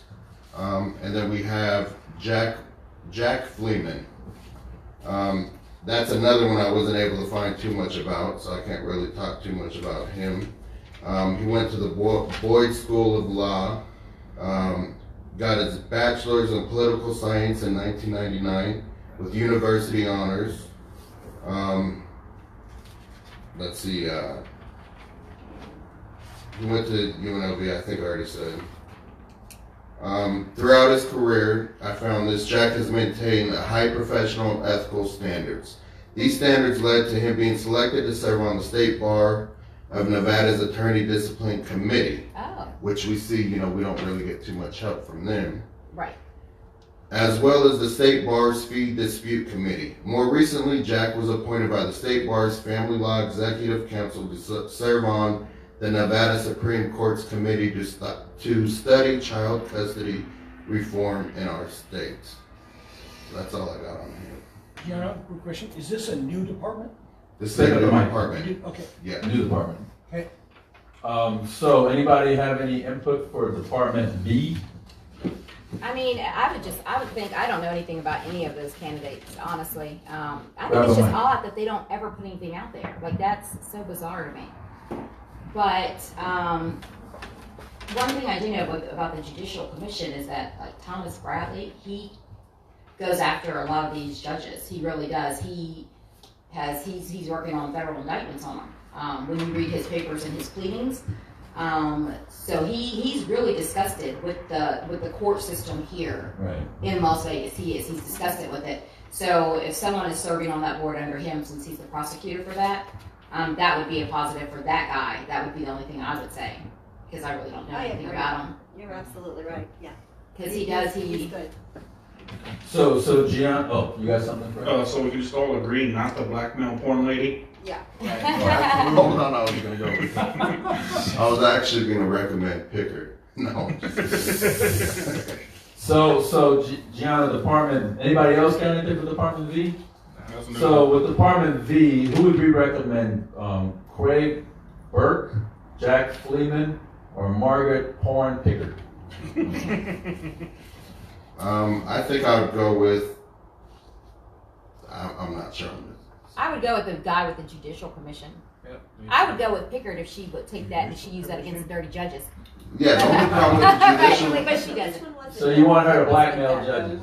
Yeah, they're dirty. Get them all off the bench. Why not? Yeah, but think about it. With the Judicial Commission, they don't do anything. So I mean, I definitely wouldn't be going with that candidate. Well, but I don't know, because that's how she got her case with Rena. And Well, I mean, then maybe it depends on what judge it is. They don't do enough. They've done something, but they haven't done enough. They haven't. Pick up a mic, Will.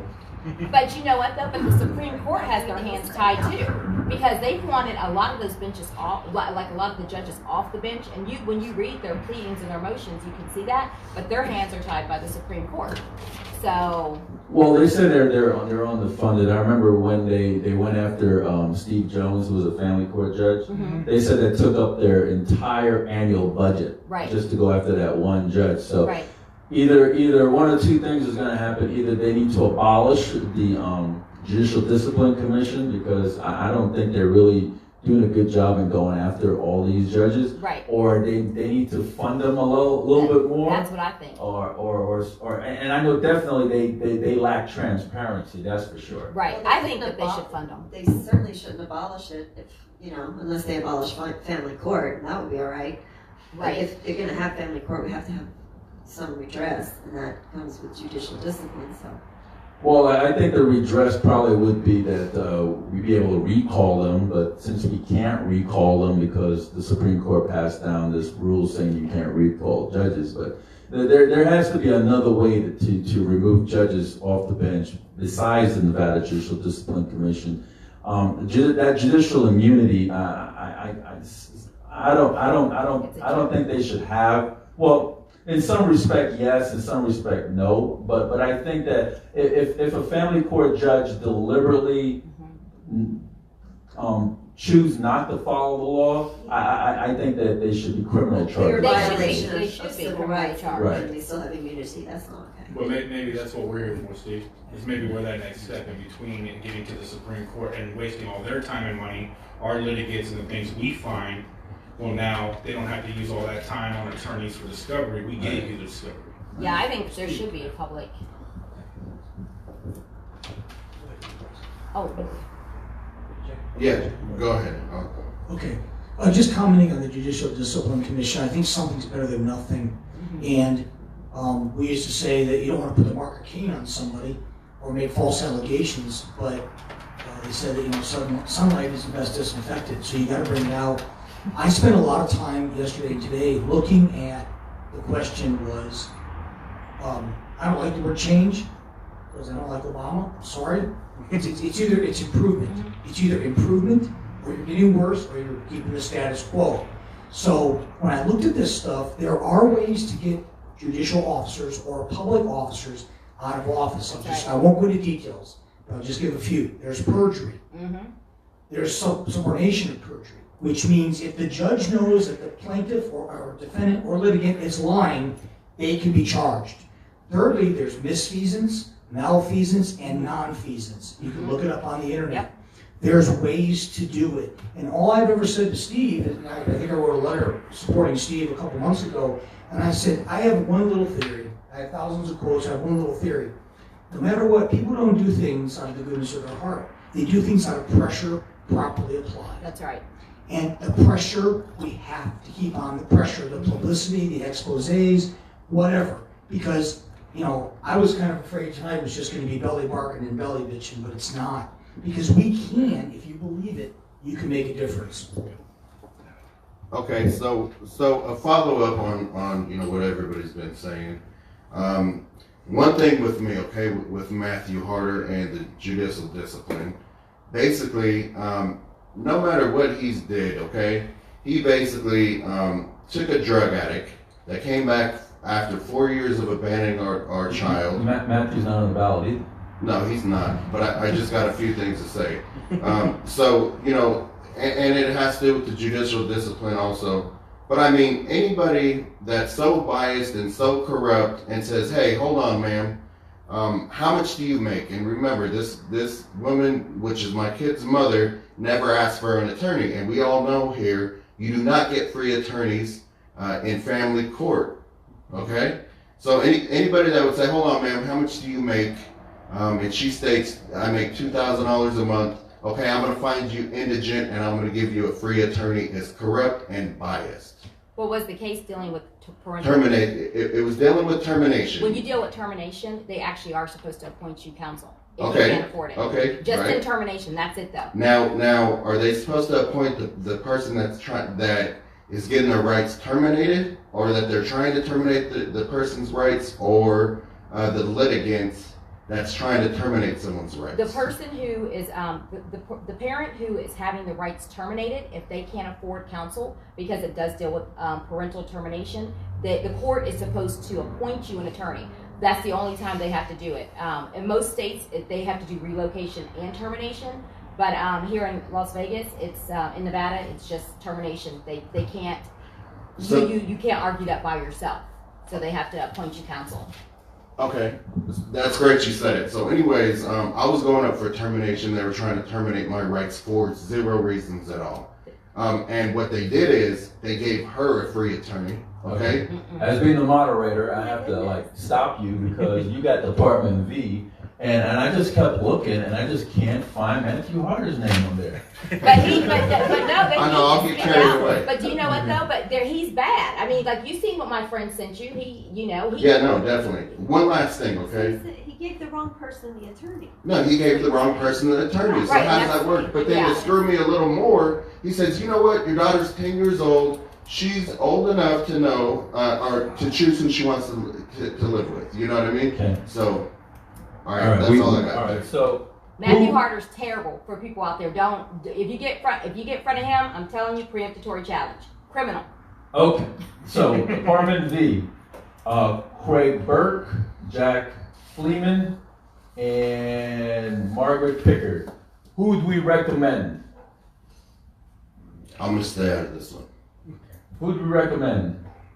I'm gonna say the man who was on the commission. Craig Burke? Yeah, the Burke guy. Was it Burke? I thought it was. Or is it Fleeman? I think it was Fleeman. Which one?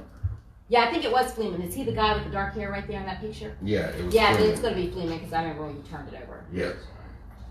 So Jack Fleeman? Yeah. So we recommend, you guys something?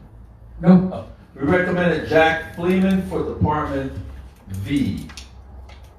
So why don't we go back to Department T and Robert Madoff? Could you give us information on these three candidates? I know I gave a little background. Yes, you did. Excellent. And I didn't even have those candidates. Well, to begin with, and just when I've been just doing some research, this is actually quite funny. Jason Stuffle was actually ran in 2014 against Judge Ochoa, and they got into a barroom brawl. Did anybody know that? Oh yeah, I did know that. Like an actual fisticuff. Fisticuffs. Yeah. In 2014.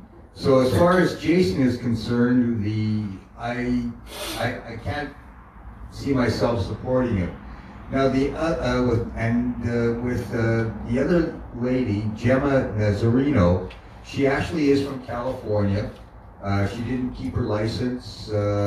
She got her license in 2000 and was inactive in 2008 when she moved here.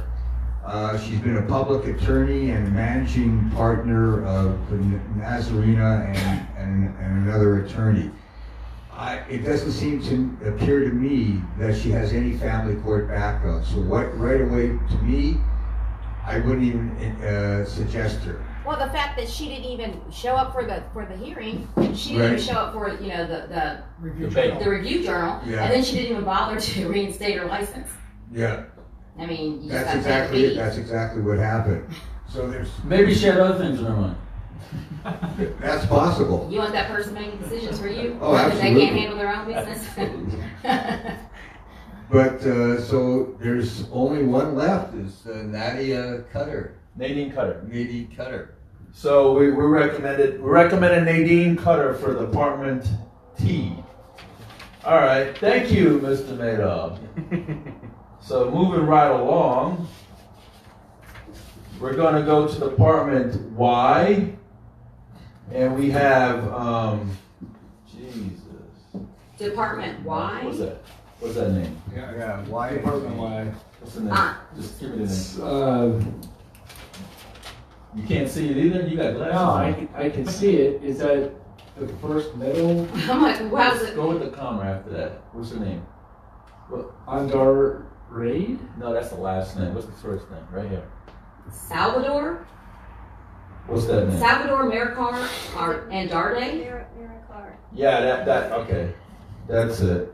I don't know. And then we have Stephanie Charter and Carrie Carrie-Ann Molnar. Mornar. Molnar.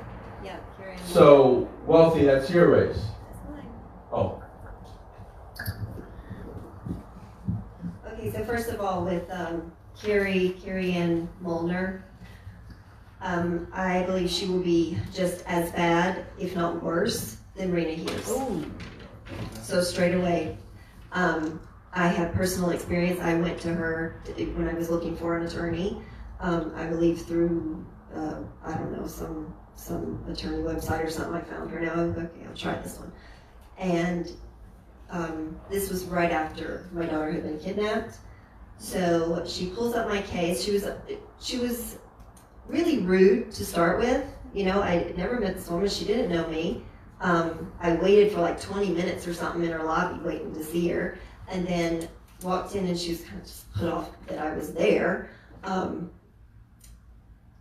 And she pulls up my case and she reads a little bit of it. It doesn't even say that much. I mean, you know what you can find on, and the case had been sealed, so she really couldn't find much.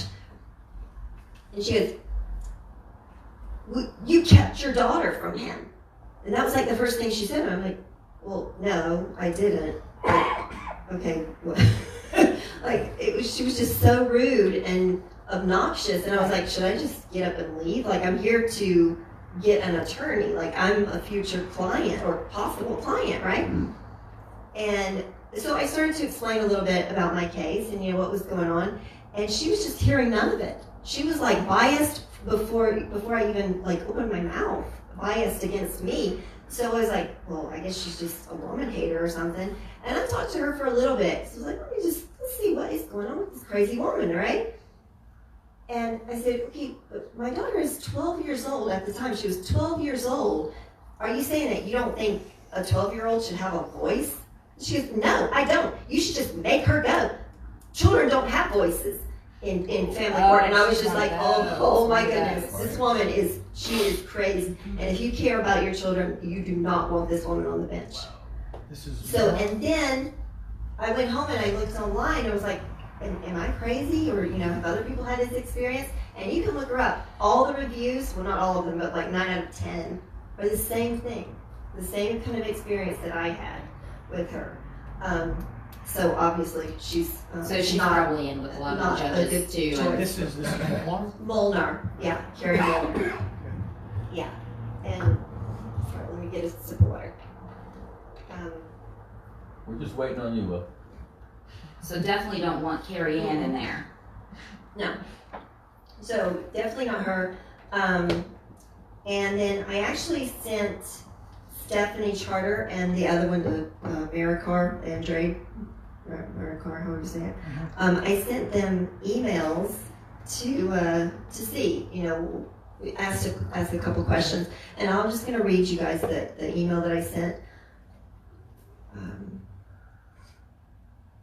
Give me a second, sorry. Okay, so this is the email that I sent to both of the others, Stephanie Charter and Maricar. I didn't bother with Molnar, obviously. Right. Good morning. I understand you're running for a judge in family court. I would like to support you. I think you have a better background and actually care about children, not the child's best interest. I am very much against your opponent, Carrie Molnar. She will be as horrible as RENEE Hughes. I just wanted to ask a few questions, if you don't mind. Do you know Barry Goldstein, the child advocate? Do you know about ACEs, adverse childhood experiences, and how they affect lifetime health? Will you give children a badly needed voice in family court, and how? Do you believe in parental alienation syndrome? Thank you so much for your time. If you would like to discuss anything further, I left my phone numbers up. So Stephanie Charter, she actually did respond. Maricar never bothered to respond, and I couldn't find anything on Maricar either, like, looking for reviews and stuff. I think she's an attorney. I believe it was her and her husband have a law firm, but I couldn't find anything really good or bad about her. Stephanie Charter's response was, Dear Ms. Silva, thank you for reaching out to me. I appreciate your interest in supporting me as a candidate for one of the new judicial seats department-wide. To learn more about me, she gave me her website. You can go to that website or to my judicial Facebook page, Stephanie Charter for Family Court Judge. As one of the first children's attorneys in Clark County over 20 years ago with legal aid, I have a real understanding of the impact of childhood trauma. Also, my family and I brought home our middle child from an orphanage in India. Through our daughter and understanding some of her experience there, I have firsthand knowledge of what children who have experienced trauma go through. In my role as a children's attorney, I advocated for dozens of children involved in the abuse and neglect system, and let the court and other decision makers know the child's own thoughts and desires about the critical decisions being made about their lives. I would bring this unique background and knowledge to the bench. Again, thank you for reaching out to me. I invite you to view, like, and share my posts on my campaign Facebook page. So I was impressed with Stephanie Charter. I mean, she didn't exactly XYZ answer my questions, but for the most part she did. And I think, you can get a good feel of what she really is Well, the fact that she passionate about responded children. too. I mean, Well, she took yeah, the time to exactly, respond. exactly. So. Yeah. Because you didn't say you were with an organization No, or group. I You didn't. said that you I were by didn't. yourself. So that I'm speaks just a that- voter, Right. just one voter. So Right, and that speaks to her character. I think so too. Are you? I'm done. Sure. I just like to make a comment. I was a little bit scared to give it a mic. No, don't be afraid. I won't bite back. As lucky as I was, because I used to read the paper every day, but I did grab yesterday's paper, and department-wise on the top page, yesterday's Sunday paper page, I can't see that, Steve, I should. 8B, B-boy. It says, the top article, there's actually 3 sections, I'm sorry, Doc, there was a Department T, I should have given it to you. Forgot. But it says all woman fielded race for family court spot. Now, I personally know Victor Jakes. He's quite a character. He was the panel moderator when the RJ did the judicial debate recently. I don't know the date for that. All I'll comment is I agree with you completely. Stephanie Charter's the best candidate. I don't know anything about Molnar. She just kind of spews the old generalization drive, triple, whatever you want to call it. And it's something that I'm just trying to make a decision here, but you said Miss Wonderful Andre didn't respond. Guess what? She didn't show up for the debate either. Oh, wow. So, she looks highly intelligent, but looks are deceiving. So I do agree with your assessment of Miss Charter, and most of the stuff is just their dribble and what they're talking about. Get to the specifics, but I think she'll be the best candidate. That's good. I'm glad you found that. I didn't. Yeah, I'm sorry. I was going to give it to you. Just take a look at it. No, go ahead. Take a look at it. Sorry. Okay, so Department Y, Stephanie Charter, Carrie, what's her name? Mulder, and You got like X-Files. Marcy. What was that? What's that first one? Right? Oh, Maricar. Maricar. What's her last name? Andre. So who would we recommend for Department Y? Stephanie Charter. Stephanie Charter. Stephanie Charter. Stephanie Charter. Stephanie Charter is recommended for Department Y. So moving right along, last but not least, Department Z, which is the last letter of the alphabet. We have Randall Foreman. He's a pussy. I'm just putting that on the record. Okay. Don't put him there. Nope. We have Shell Mercer.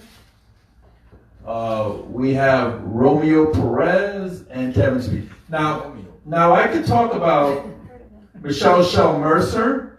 Michelle Shell Mercer, we have endorsed her in prior elections for family court. Nice person. Kind of disappointed that she didn't show up for the endorsement interviews. And by the way, folks, when we did the judicial endorsement interviews, there was no COVID-19. Just to let you know, there was no COVID-19. There was a NCW. That's what they were. That's what everybody's scared of. With $9,000 in the bank.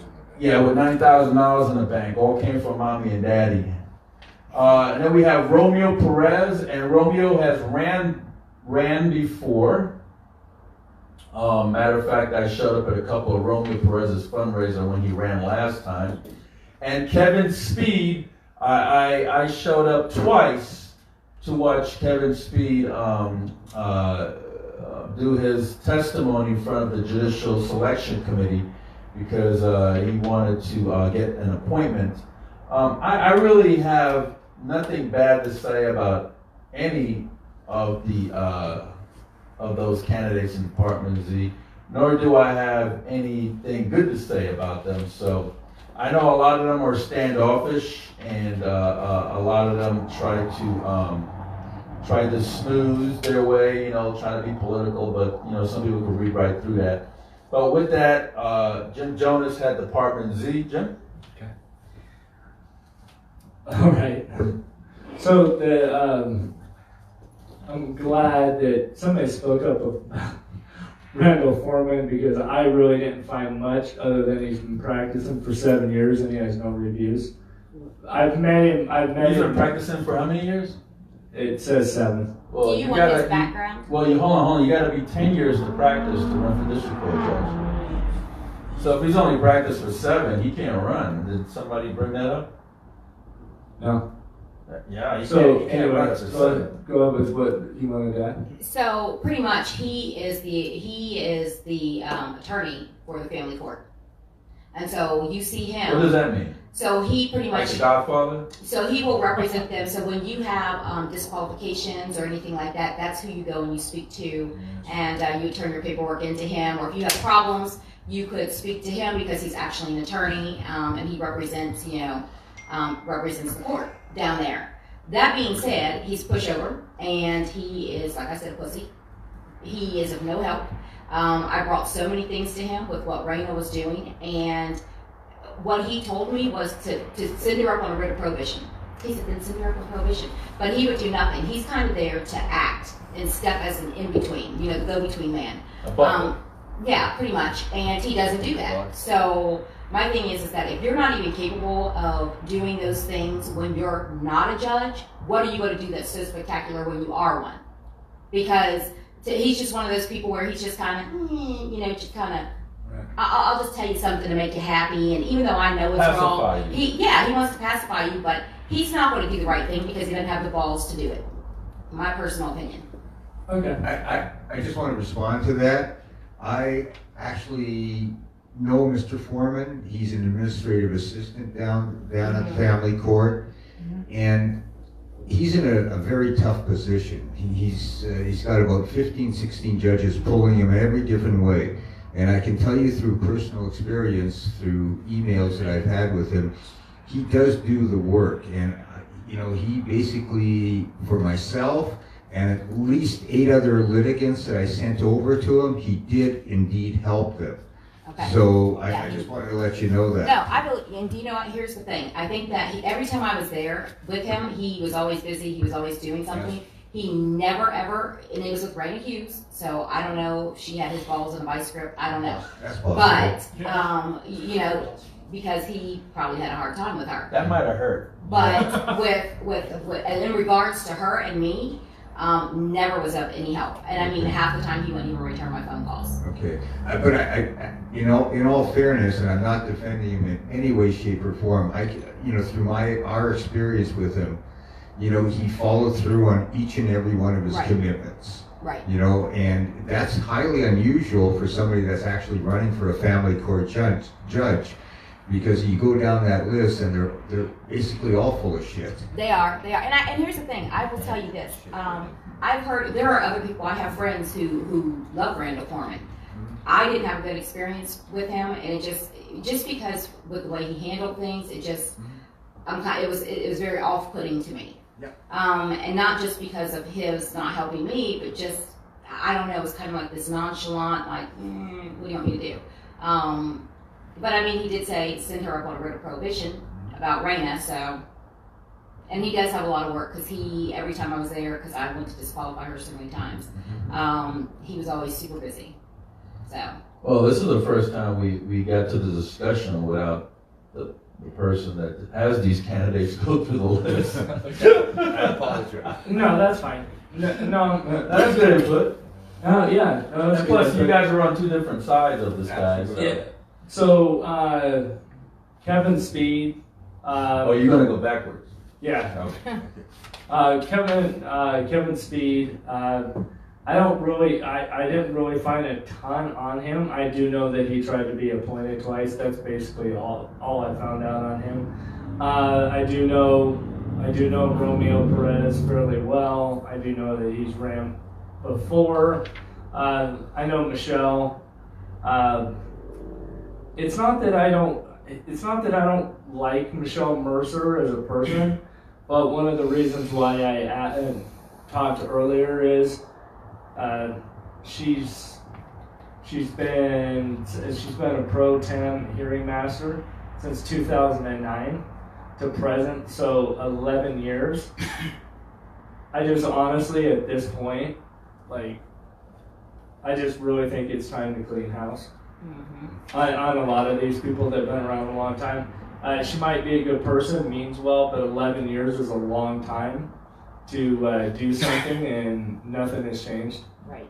I remember. Hallelujah. I remember a specific person going up to the Nevada legislature and speaking to a room full of specific political party, their leadership. I'm not going to say who that person was or what political party it was, and said it's time for a purging, and it starts with this room right here. And so I honestly, like, as much as I've never had a personal problem with Michelle, I think it's, I just wouldn't go that way.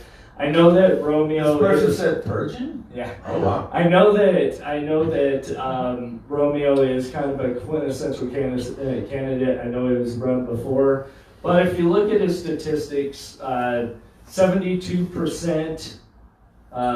He has a 5-star rating with 72% of people that were polled. 22% 1-star. There's very little in between. But the one thing I did like about him is, for the 70% of family court cases that he has handled, he's split exactly right down the middle. So 35% of all the cases that he's been a part of has been divorce or separation, or the other 35% has just been basically just family matters. So he's not one of those that's going to chase after just separation cases or just purely divorce cases. So I like that he's balanced. So I mean, my recommendation would be Romeo Perez. But You didn't talk about that Randall Foreman. Well, they already gave their in, but I didn't find much. One person didn't have a real good opinion of him, or didn't have good dealings. I know Dr. Madoff said that he does the work. You know, that could be the case too. I mean, sometimes He does the work. He just seems he strikes me as a puppet. right. You know, and sometimes it's kind of a tough. It's kind of a tough position sometimes, because it's just like with public defenders, right? Everybody just assumes that public defenders are dumb and don't understand the law. That actually, there's very, very talented public defenders out there, but they're just swamped and overwhelmed. So the only thing they can do is do the bare minimum And take a plea deal. And take a plea deal, yeah. So, I mean, personally, I like Romeo Perez, but it's kind of up to you guys. That was the information I found. I definitely, honestly, though, would definitely say no for Michelle Mercer. Anybody else have any input for Department Z? No? So who would we recommend for Department Z? Randall Foreman, Michelle Shell Mercer, Romeo Perez, or Kevin Speed? I'll second Romeo. Romeo? I think Romeo. Romeo? And plus, it sounds a little romantic, you know, Romeo and Juliet. So Romeo Perez, we recommended you for Department Z. And before I just go down the list and with the recommendations and the one endorsement that we already had, let's hear from Nakia Bond, because she's supposed to be letting us know about the laws and the appellate and the Supreme Court and all that good stuff. Well, I'll give you some information because there's so much to look into. Yeah, hurry up, I gotta pee. So I would recommend that anybody really look at the rules of the court, because at the end of the day, right now, there's still a lot of dirty judges that are on the bench, and they're dirty and they're corrupt, and it's like, you know, one hand feeds the other, and it's just, that's the way it is. And it's that good old boy system, which is kind of dirty and disgusting, but that's what we have. But I feel like if you do go into family court and you know what you're dealing with, and you actually know the rules, and you know what your rights are, more so than anything, constitutional and, you know, due process as well, because due process is at the state level and constitutional is obviously at the federal level. And we follow we have to follow federal guidelines and rules. Had I known, in my case, what I know now, it probably wouldn't have been that much different, because Renee Hughes is a bitch, excuse my French, she is. But the woman's corrupt and dirty. But knowing now, there's things that I would have done a lot differently. There's something called the Judge's Bench Book that I just happened to find a couple days ago. And it's a really, really good resource. It has everything in there. It talks about, pretty much it has case law from any kind of case you can imagine, and how a judge is supposed to act. So Case Text, that's a good site to use for a lot of things. But just do your research is what I would say, and you really need to know your rules, because if you don't, you really put yourself at a disadvantage. Because if you operate as a proper person litigant, and even if you have an attorney, because you don't know if your attorney's any good or if they're really going to do the work for you, because I believe that nobody is going to fight for you harder than yourself, because you know the ins and outs of your case, and you should be able to do that. And judges are supposed to help you. You know, at one point I told RENEE Hughes, I said, listen, I don't know what you're talking about. It's your job to, inform me and let me know. So therefore, because you can ask those questions. But a lot of people, they don't know that. There's no handbook on what you need to do. So I would just say take it and make it your responsibility and your duty to really know the ins and outs of your cases and know the laws and the rules. Hey, can you really quickly, you brought up something earlier tonight in the discussion that I think is very important. Can you let the viewers and listeners know, you had talked about, like, if you do your research about a judge, you know who your judge is going to be in your case, and you do your research. What was that you were talking about? It's the preemptory challenge, and it costs $450, but it's worth it. Because you will spend way more money being drugged through court. And if you don't have an attorney, you're screwed. For the most part, because that's the way they treat proper person litigants. And it's different at the Supreme Court level because you have they give proper person litigants a lot more leniency and leeway because you don't have counsel. So the Supreme Court, they operate the way they should, and they're actually pretty fair when it comes to proper person litigants. But in the district court, do your research on your judge, and before you file anything in, so before you answer your answer and counterclaim or cross-claim, whatever, you definitely want to see who you're dealing with. And if you don't like what you see, I would suggest doing the preemptory challenge. Anybody got any final words they want to say? Frank? Actually, as somebody who won their case as a pro se litigant, a couple of things, like she said, go in there and know what you're doing. Have things pre-written down ahead of time, and by all means, take your emotions out of it.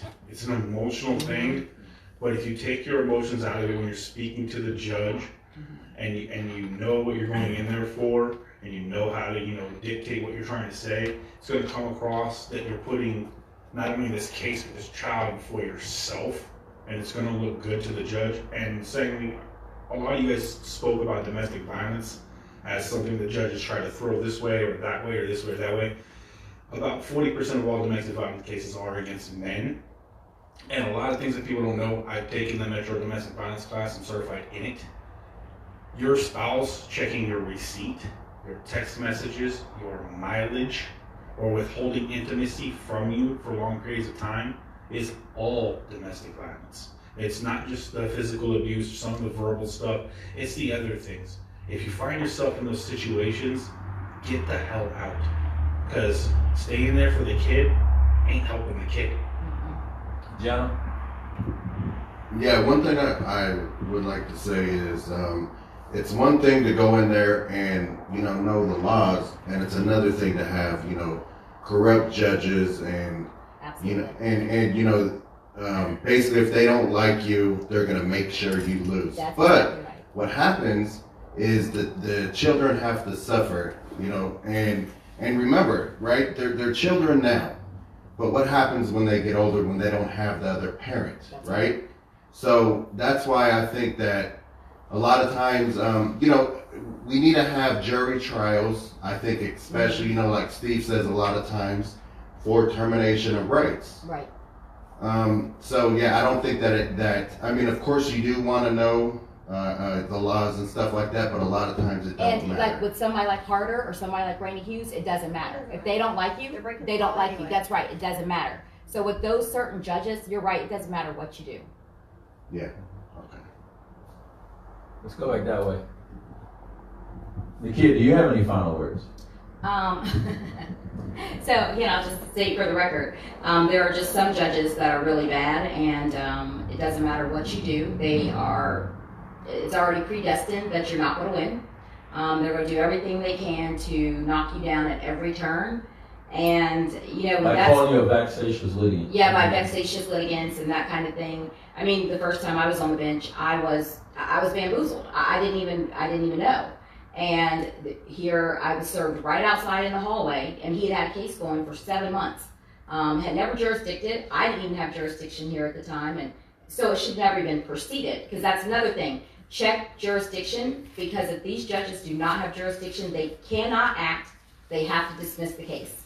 So until you answer that answer and that cross complaint or whatever, they don't have jurisdiction of you. You submit to that as soon as you put that answer in.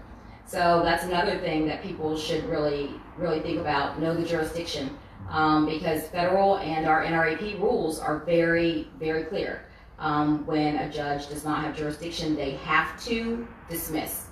They have to dismiss it. And so, that helps before you are actually in a case. But being in it with somebody like Carter or Ochoa or even Hughes, the only thing that's going to help you there is getting those people off the bench. Okay. Nakia? Steve? Wealthy? One last thing, Steve. You're done. Wealthy? Steve's got bad. One last thing. So talking about Harder, okay? The last thing I want to add. Take a pillow. Get some fresh. No, so the last thing I want to add is imagine an attorney, okay? The attorney goes in there and the attorney's basically saying, hey, listen, there is no reason for us to terminate his rights. Right. And for Judge Harder to say, and basically the attorney's trying to get rid of the case, and Judge Harder says, oh, hold on, wait. I'm sure you can find something else. So he basically took away my rights to see my child. Then he was like, what about abandonment? So. Yeah, oh, he said he was God in his courtroom. He said that he is God. And he acts like he's God. So he's giving legal advice, basically. Yeah. Yeah, Okay. Randy Hughes told that dirtbag to So, do Wealthy, do you have any last words? No, just pay attention to who you're voting for. That's why we're doing this, to educate the public, and hopefully people will really pay attention to who they're voting for, because it means the difference between a child having a decent life and a really fucked up life. Dr. Mayo? Yeah. Thank you very much, Steve. First of all, I want to thank everybody here. We all did a great job. Second of all, with the listeners and the viewers that are going to be watching this currently and in the future, we all know, all the litigants here, we all know that there's thousands and tens of thousands of other litigants that have got screwed over by judges. Listen to me. When we have a protest at family court, you gotta show up, because we have to do it in numbers. With Gianni's case or with Wealthy's case, the thing is that we all know what you're going through. This is almost like similar to an AA thing, because we know what you're going through. So litigants, when you see a protest, please come out. And if you do have any questions, call Veterans in Politics at 702-283-8088. And we'll all be there for you, because we're all in this together. Yako. Scared to give Yako the mic. No, I'll be quick as I can. Just reiterating what the other panel members have met, or I should say our forum has mentioned here tonight. It does come down to education. You have to take the bull by the horns. The Self-Help Center, even the Legal Aid Center, the percentages are against the pro se or the improper client. They are going to rule more often than not for the other party who has a lawyer. And I think when we're talking about corruption, remember this. They say these family court judges and other judges truly despise asking for campaign contributions. I mentioned in other panels, I was an FBI agent, and I wondered, why do we hire all these CPAs? Always follow the money. Yep. Because they won't disclose. Yeah. And I'll say this, experts, I read somewhere recently, experts don't want to admit that they're wrong. Nope. It's hard to do that. But a stop clock is right twice a day. The other time it's wrong. Right. I would continue to fight, keep your spirits up, reach out for help, lose the pride. You're not weak by asking for help, you're strong. And the only other thing I'll say, to give somebody some reading material, I don't even know why I did this, but 14 years ago, I copied 40 pages off the internet, which was an expose by two Times writers out of the LA Times, staff writers, Michael Goodman and William Rempel, I'm sorry. And they did 40 pages on corruption in Las Vegas. Now, it's not particularly family court. It's just an overview of what we've seen and what we're continuing to experience. Because we know the definition of insanity. Doing something over and over and expecting different results. So, I'm done. Thanks, Jim. Okay, so Steve will be back in just a second. He had to step out for a minute. When Steve comes back, he'll close up. He'll give a list of everybody we recommended. I'm going to do the same thing that Robert did. I want to thank everybody. I know it's late. Mondays are tough days for everybody. But here's the thing, and I know when we ended our non-judicial endorsement interviews and we went live and we spoke about some stuff, I'm going to say the same thing. Here's the thing, so one of the reasons why I'm so passionate about veterans issues in general is there's so many countries in this world where people supposedly have the right to vote, but it's not a free right. A good friend of mine, he speaks about how voting takes place in his country. So there's a line, they supposedly vote, right? Well, there's military people lined up to the right of them.